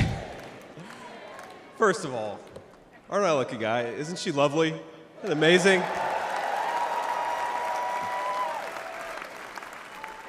Greetings, Milwaukee, my fellow Americans and my fellow Republicans. My name is J.D. Vance from the great state of Ohio.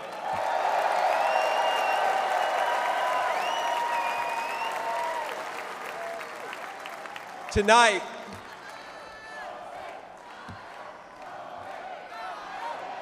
O-H-I-O, O-H-I-O. You guys, we're gonna chill with the Ohio love. We gotta win Michigan too here, so.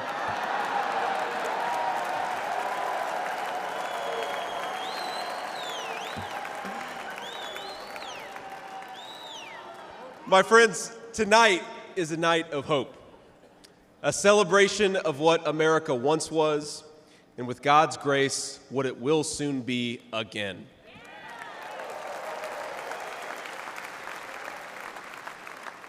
And it is a reminder of the sacred duty we have to preserve the American experiment, to choose a new path for our children and grandchildren.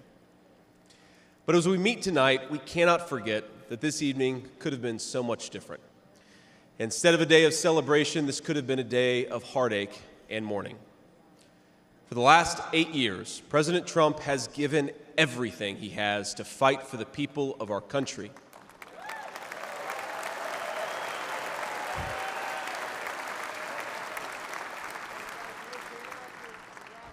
He didn't need politics, but the country needed him. Did it? Now, prior to running for president, he was one of the most successful businessmen in the world. He had everything anyone could ever want in a life. And yet, instead of choosing the easy path, he chose to endure abuse, slander, and persecution. And he did it because he loves this country.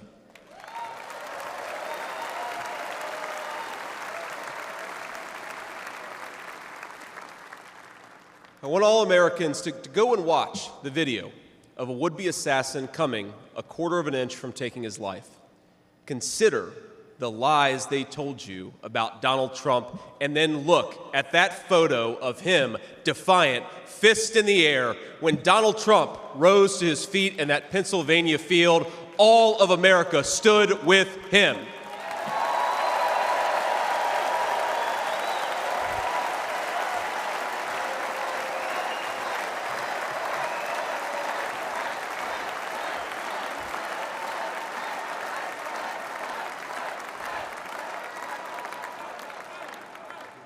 And what did he call us to do for our country? To fight for America. Even in his most perilous moment, we were on his mind. His instinct was for us, for our country, to call us to something higher, to something greater, to once again be citizens who ask what our country needs of us. Now consider what they said. They said he was a tyrant. They said he must be stopped at all costs. But how did he respond? He called for national unity, for national calm, literally right after an assassin nearly took his life.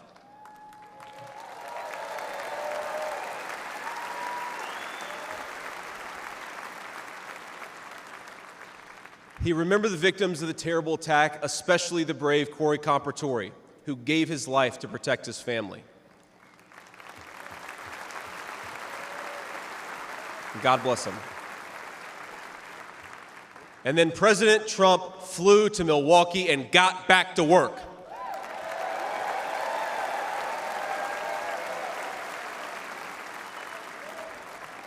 Now that's the man I've gotten to know personally over the last few years. He is tough, and he is, but he cares about people. He can stand defiant against an assassin one moment and call for national healing the next. He is a beloved father and grandfather, and of course, a once-in-a-generation business leader. He's the man who is feared by America's adversaries, but 2 nights ago, and I'll share a moment, said goodnight to his 2 boys, told them he loved them, and made sure to give each of them a kiss on the cheek. And I will say, Don and Eric squirmed the same way my 4-year-old does when his daddy tries to give him a kiss on the cheek. Sorry, guys. He is all those things, but tonight we celebrate he is our once and future President of the United States of America.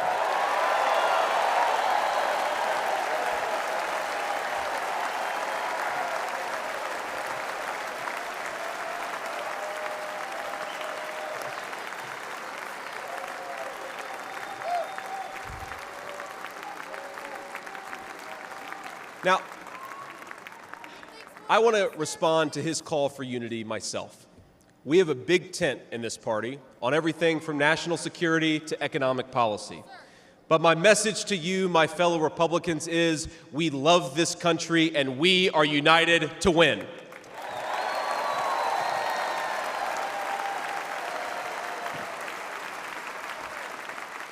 Right. Now, I think our disagreements actually make us stronger. That's what I've learned in my time in the United States Senate, where sometimes I persuade my colleagues and sometimes they persuade me. And my message to my fellow Americans, those watching from across the country, is shouldn't we be governed by a party that is unafraid to debate ideas and come to the best solution?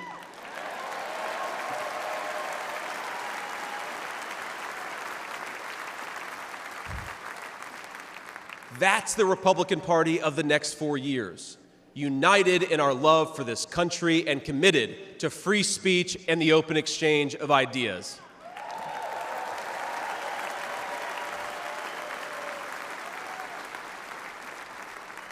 And so tonight, Mr. Chairman, I stand here humbled, and I'm overwhelmed with gratitude to say I officially accept your nomination to be Vice President of the United States of America.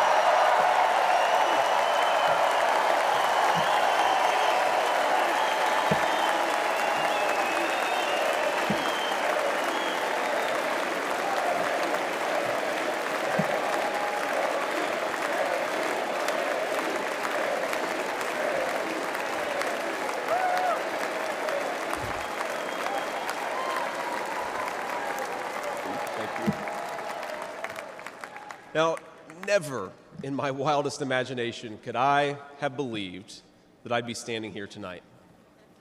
I grew up in Middletown, Ohio,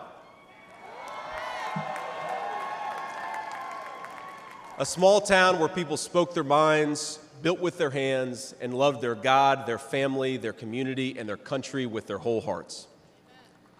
But it was also a place that had been cast aside and forgotten by America's ruling class in Washington. When I was in the 4th grade, a career politician by the name of Joe Biden supported NAFTA, a bad trade deal that sent countless good jobs to Mexico. When I was a sophomore in high school, that same career politician named Joe Biden gave China a sweetheart trade deal that destroyed even more good American middle-class manufacturing jobs.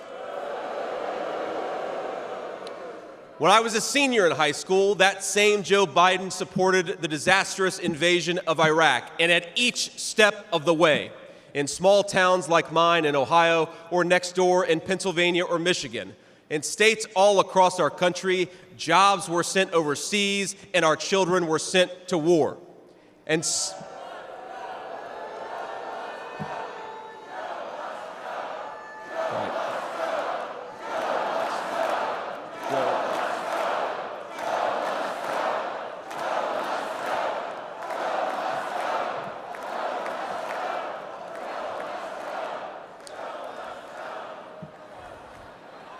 I agree. And somehow, a real estate developer from New York City by the name of Donald J. Trump was right on all of these issues while Biden was wrong.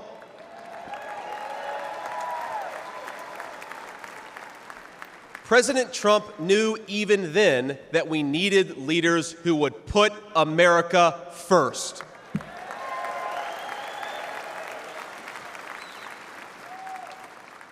Now, thanks to these policies that Biden and other out-of-touch politicians in Washington gave us, our country was flooded with cheap Chinese goods, with cheap foreign labor, and in the decades to come, deadly Chinese fentanyl. Joe Biden screwed up, and my community paid the price. Now, I was lucky.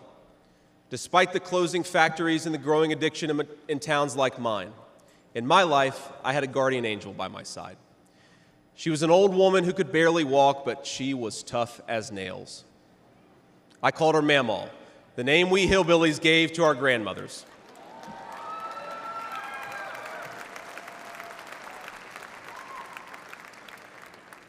Mamaw raised me as my mother struggled with addiction. Mamaw was in so many ways a woman of contradiction. She loved the Lord, ladies and gentlemen. She was a woman of very deep Christian faith.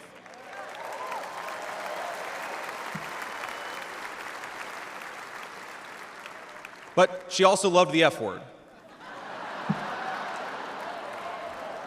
I'm not kidding.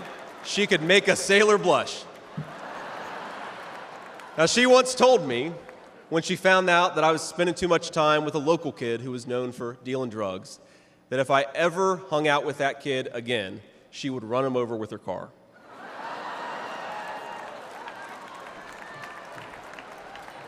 That's true.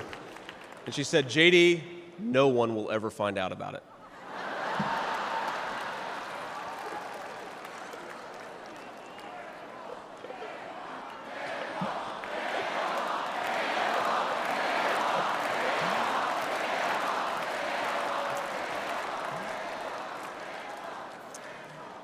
Now, thanks to that mammal, things worked out for me. After 9/11, I did what thousands of other young men my age did in that time of soaring patriotism and love of country. I enlisted in the United States Marines.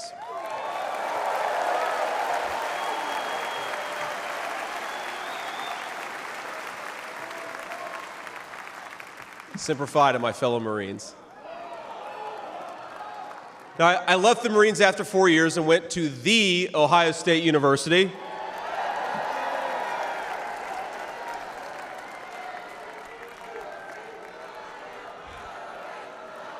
I'm sorry, Michigan, I had to get that in there.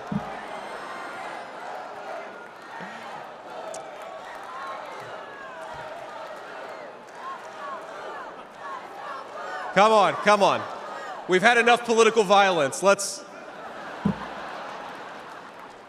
Now, after Ohio State, I went to Yale Law School, where I met my beautiful wife. And then I started businesses to create jobs in the kind of places that I grew up in. Now, my work taught me that there is still so much talent and grit in the American heartland. There really is. But for these places to thrive, my friends, we need a leader who fights for the people who built this country.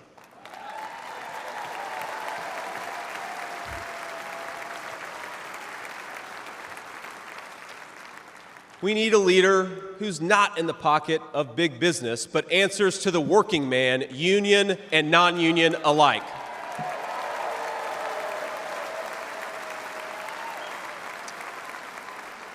A leader who won't sell out to multinational corporations, but will stand up for American companies and American industry.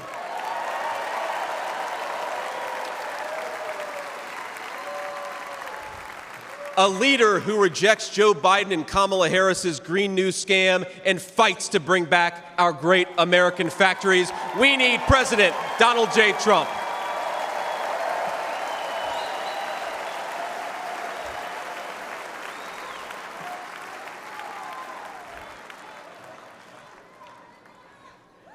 Some people tell me I've lived the American dream, and of course they're right, and I'm so grateful for it. But the American dream that always counted most was not starting a business or becoming a senator or even being here with you fine people, though it's pretty awesome. My most important American dream was becoming a good husband and a good dad, of being able to give. Thank you.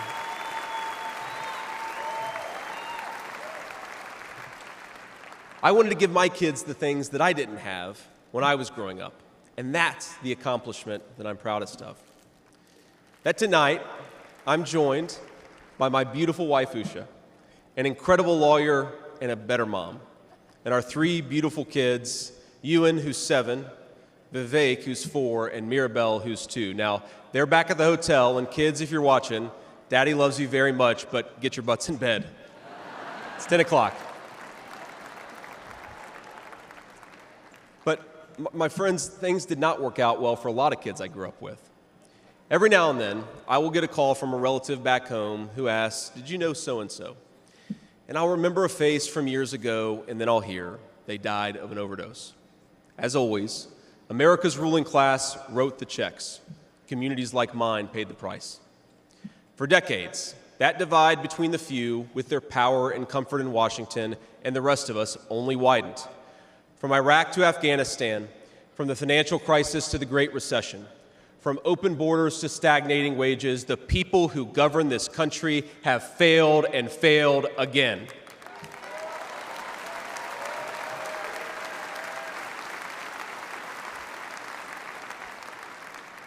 That is, of course, until a guy named Donald J. Trump came along.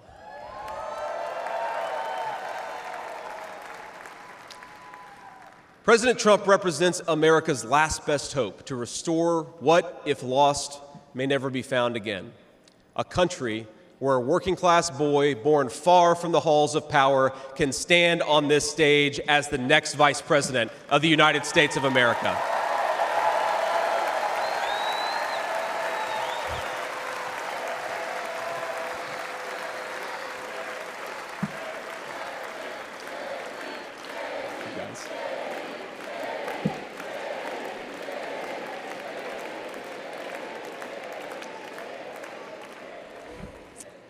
But, my fellow Americans, here in this stage and watching at home, this moment is not about me, it's about all of us, and it's about who we're fighting for. It's about the auto worker in Michigan wondering why out-of-touch politicians are destroying their jobs. It's about the factory worker in Wisconsin who makes things with their hands and is proud of American craftsmanship.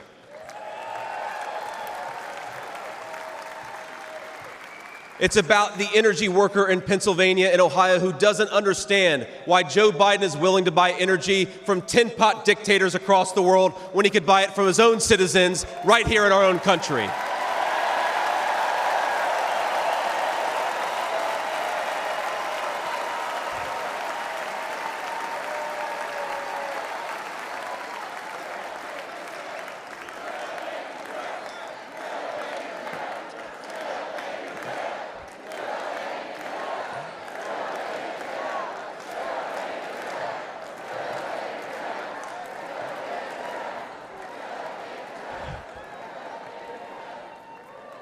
You guys are a great crowd.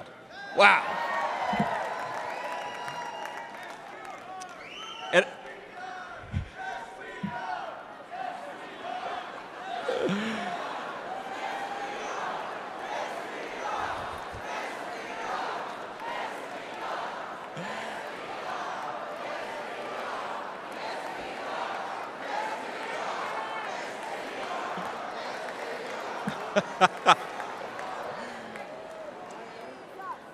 And it's about, our movement is about single moms like mine who struggled with money and addiction but never gave up. And I'm proud to say that tonight my mom is here, 10 years clean and sober. I love you, Mom.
And you know, Mom, I was thinking, it'll be 10 years officially in January of 2025, and if President Trump's okay with it, let's have the celebration in the White House.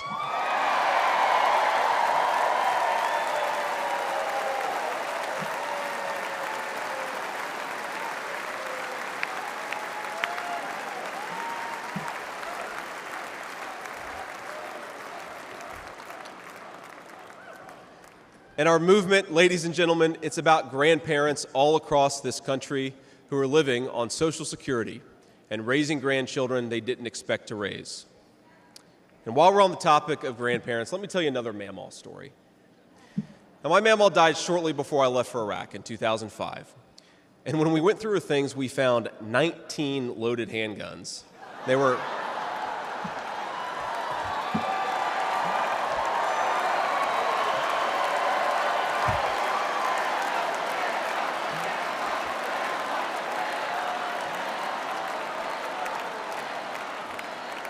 Now, the thing is, they were stashed all over her house, under her bed, in her closet, in the silverware drawer. And we wondered what was going on, and it occurred to us that towards the end of her life, Mamaw couldn't get around so well. And so this frail old woman made sure that no matter where she was within arm's length of whatever she needed to protect her family. That's who we fight for. That's American spirit.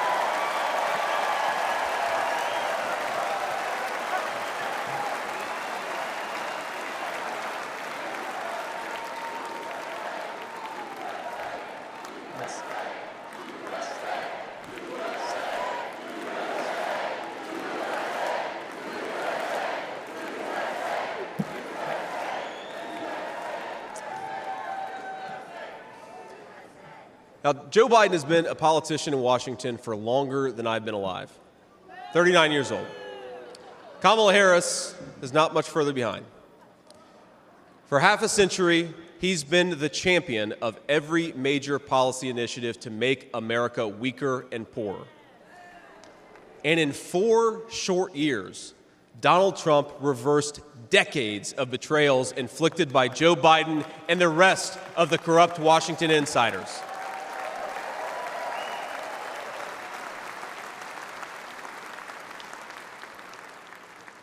He created the greatest economy in history for workers. Really was amazing. There's this chart that shows worker wages, and they stagnated for pretty much my entire life until President Donald J. Trump came along. Workers' wages went through the roof.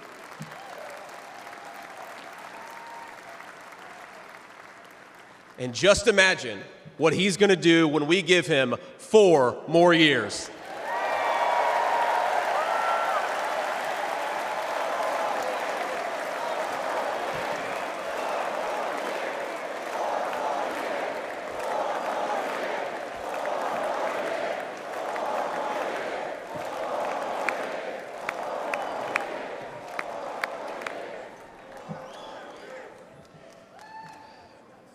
Months ago, I heard some young family member observe that their parents' generation, the baby boomers, could afford to buy a home when they first entered the workforce. But I don't know, this person observed, if I'll ever be able to afford a home. The absurd cost of housing is the result of so many failures, and it reveals so much about what's broken in Washington. I can tell you exactly how it happened. Wall Street barons crashed the economy, and American builders went out of business. As tradesmen scrambled for jobs, houses stopped being built. The lack of good jobs, of course, led to stagnant wages. And then the Democrats flooded this country with millions of illegal aliens. So citizens had to compete with people who shouldn't even be here for precious housing. Joe Biden's inflation crisis, my friends, is really an affordability crisis. And many of the people that I grew up with can't afford to pay more for groceries, more for gas, more for rent, and that's exactly what Joe Biden's economy has given them.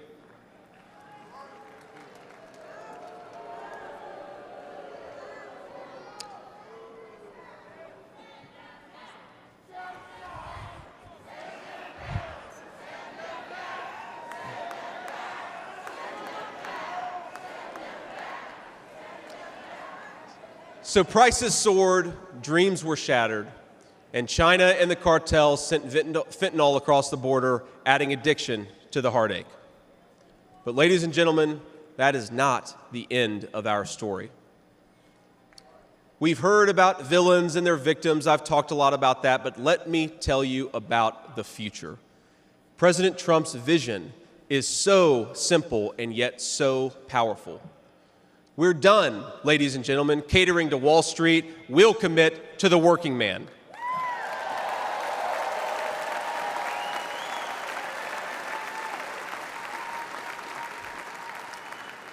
We're done importing foreign labor. We're going to fight for American citizens and their good jobs and their good wages.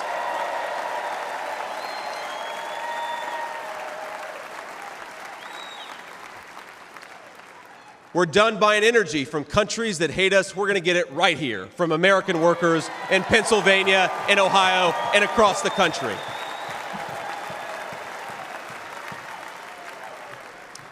We're done sacrificing supply chains to unlimited global trade, and we're going to stamp more and more products with that beautiful label, Made in the USA.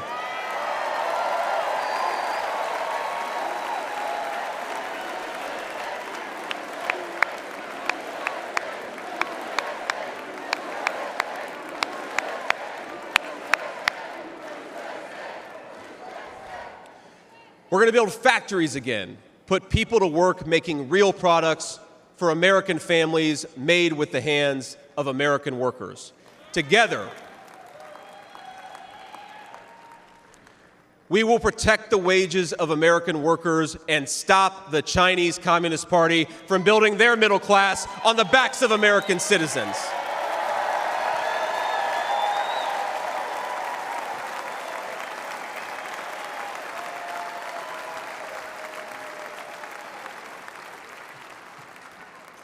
Together, we will make sure our allies share in the burden of securing world peace. No more free rides for nations that betray the generosity of the American taxpayer.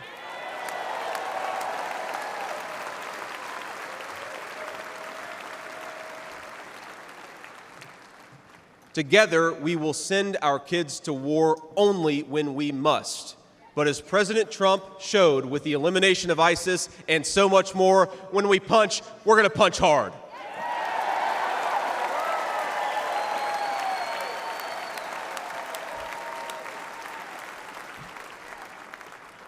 Together, we will put the citizens of America first, whatever the color of their skin. We will, in short, make America great again.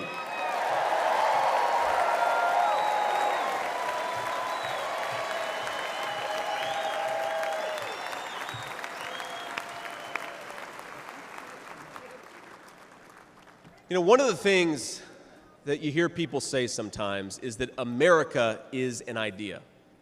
And to be clear, America was indeed founded on brilliant ideas like the rule of law and religious liberty, things written into the fabric of our Constitution and our nation. But America is not just an idea. It is a group of people with a shared history and a common future. It is, in short, a nation. Now, it is part of that tradition, of course, that we welcome newcomers. But when we allow newcomers into our American family, we allow them on our terms.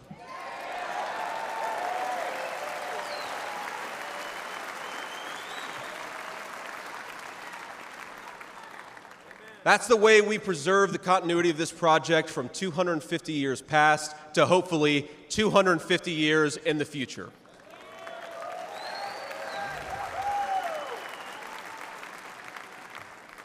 And let me illustrate this with a story, if I may. I'm, of course, married to the daughter of South Asian immigrants to this country. Incredible people. People who genuinely have enriched this country in so many ways. And, of course, I'm biased because I love my wife and her family, but it's true. Now, when I proposed to my wife, we were in law school, and I said, honey, I come with $120,000 worth of law school debt and a cemetery plot on a mountainside in eastern Kentucky.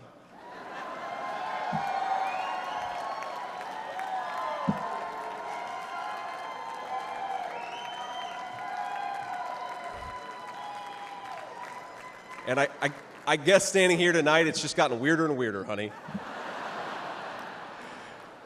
But that's what she was getting. Now, that cemetery plot in eastern Kentucky is near my family's ancestral home. And like a lot of people, we came from the mountains of Appalachia into the factories of Ohio, Pennsylvania, Michigan, and Wisconsin.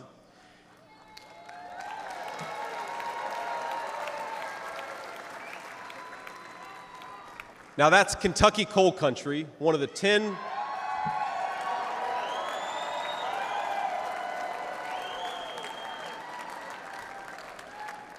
Now, it's one of the 10 poorest counties in the entire United States of America. They are very hardworking people, and they're very good people. They're the kind of people who would give you the shirt off their back even if they can't afford enough to eat. And our media calls them privileged and looks down on them. But they love this country, not only because it's a good idea, but because in their bones they know that this is their home, and it will be their children's home, and they would die fighting to protect it.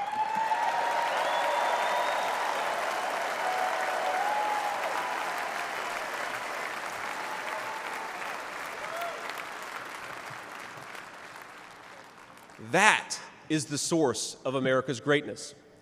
As a United States Senator, I get to represent millions of people in the great state of Ohio with similar stories, and it is the great honor of my life.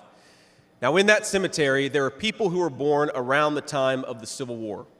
And if, as I hope, my wife and I are eventually laid to rest there, and our kids follow us, there will be 7 generations just in that small mountain cemetery plot in eastern Kentucky. 7 generations of people who have fought for this country, who have built this country, who have made things in this country, and who would fight and die to protect this country if they were asked to.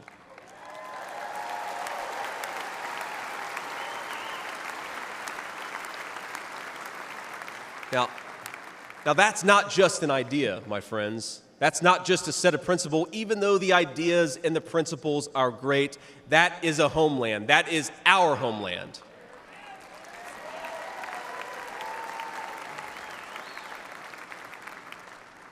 People will not fight for abstractions, but they will fight for their home. And if this movement of ours is going to succeed, and if this country is going to thrive, our leaders have to remember that America is a nation and its citizens deserve leaders who put its interests first.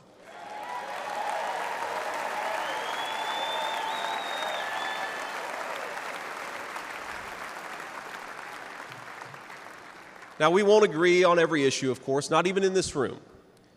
We may disagree from time to time about how best to reinvigorate American industry and renew American family. That's fine. In fact, it's more than fine. It's good.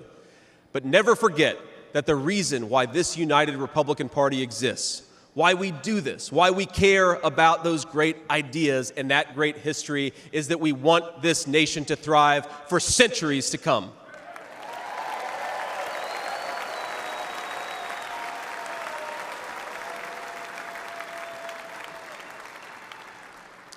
Now, eventually in that mountain cemetery, my children will lay me to rest.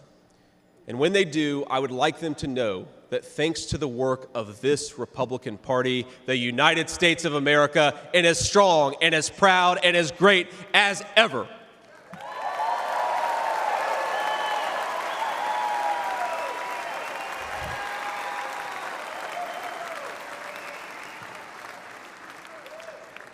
That is who we serve, my friends. That is who we fight for. And the only thing that we need to do right now, the most important thing that we can do for those people, for that American nation that we all love, is to re-elect Donald J. Trump, President of the United States.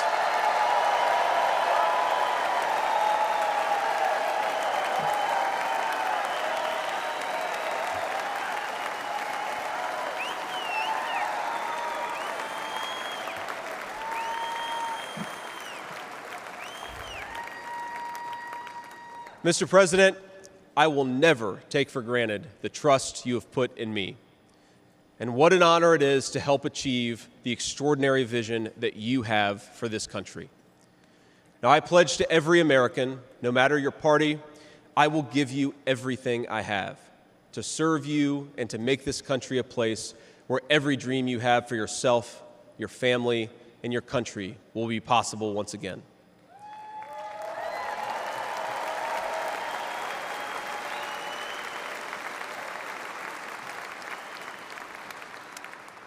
And I promise you one more thing. To the people of Middletown, Ohio, and all the forgotten communities in Michigan, Wisconsin, Pennsylvania, and Ohio, and every corner of our nation, I promise you this: I will be a vice president who never forgets where he came from.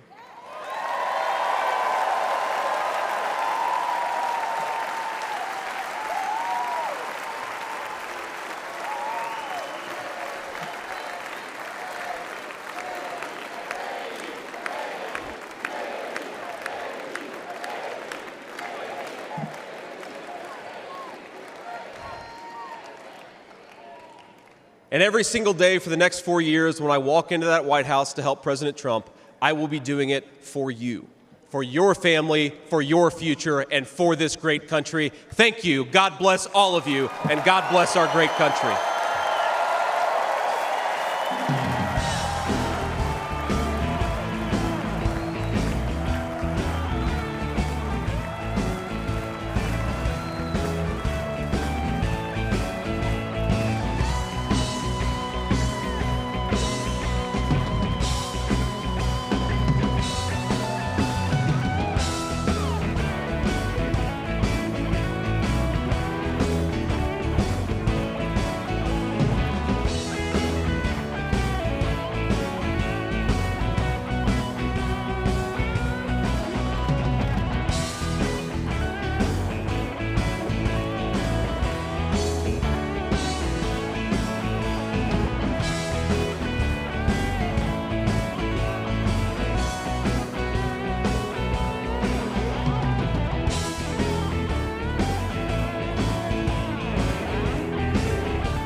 Ladies and gentlemen, please welcome back the chairman of the Republican National Committee, Michael Whatley of North Carolina.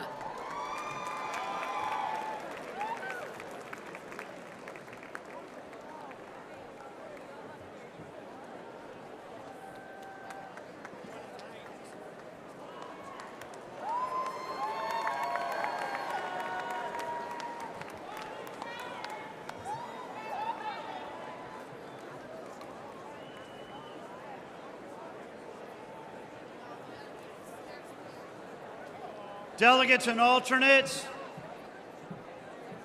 Republicans around the world, tonight in this hall, we had a chance to see what strength is like.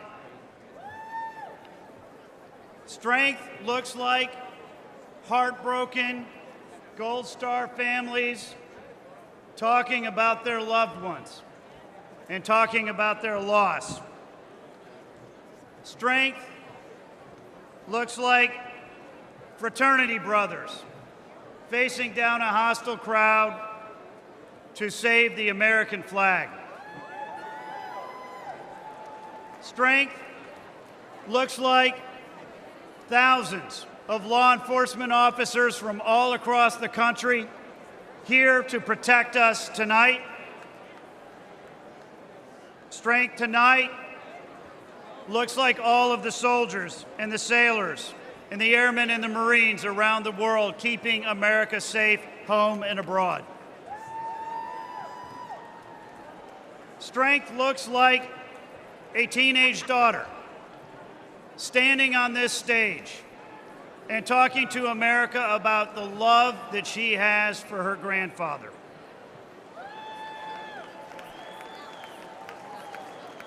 Strength looks like a kid born in rural Appalachia who put himself through school and answered a call to service when America needed him and joined the Marines, and has answered another call to serve as our next vice president.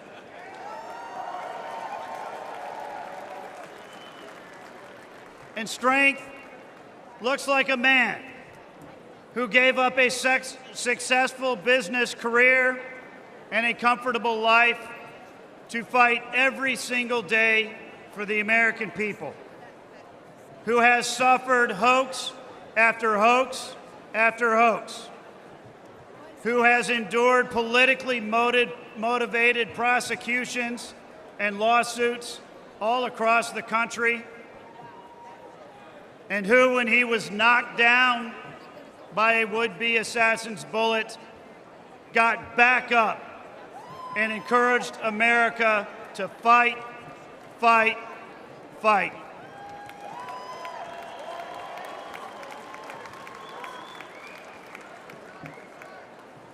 Ladies and gentlemen, we know what strength looks like, and we know that America is a nation of inherent strength. And we, as a nation of inherent strength, are going to be strong again.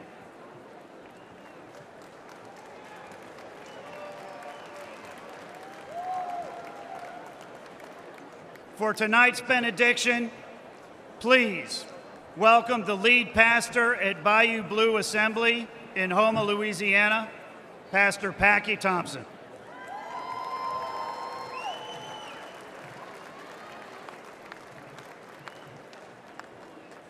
Well, hello, Milwaukee. I bring you greetings from the great state of Louisiana, from my church, Bayou Blue Assembly of God in Houma, Louisiana, and from the small town I grew up in Jena, Louisiana. I am proud to be with all of you here tonight for this historic convention, and I thank my Lord and Savior Jesus Christ for his blessings. I would like to thank the RNC for allowing me to be here. And I would like to thank President Trump for all that he has done for our country. I want you to know, sir, that you are loved and respected in my state of Louisiana.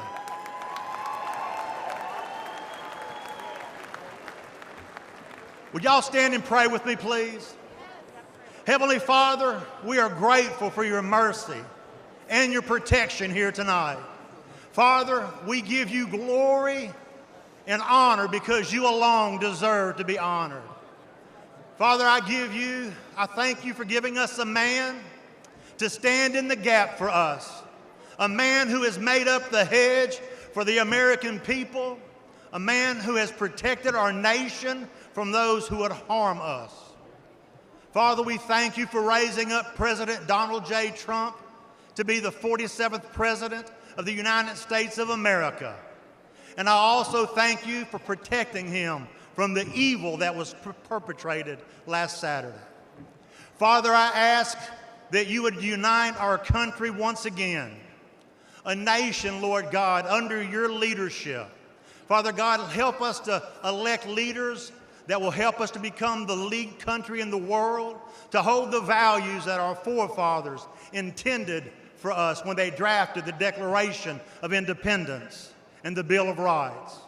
Father, I ask that you would help us to elect men and women of God who will protect the rights that were promised to every American, protect us from tyranny, and restore truth back to the public square. Father, I pray for the Donald J. Trump and J.D. Vance tonight, that you would give them grace, strength, and wisdom to guide our country once again. And Father God, help make America great. Once again, I ask it in Jesus' name. And everybody said, amen. Amen. Yes.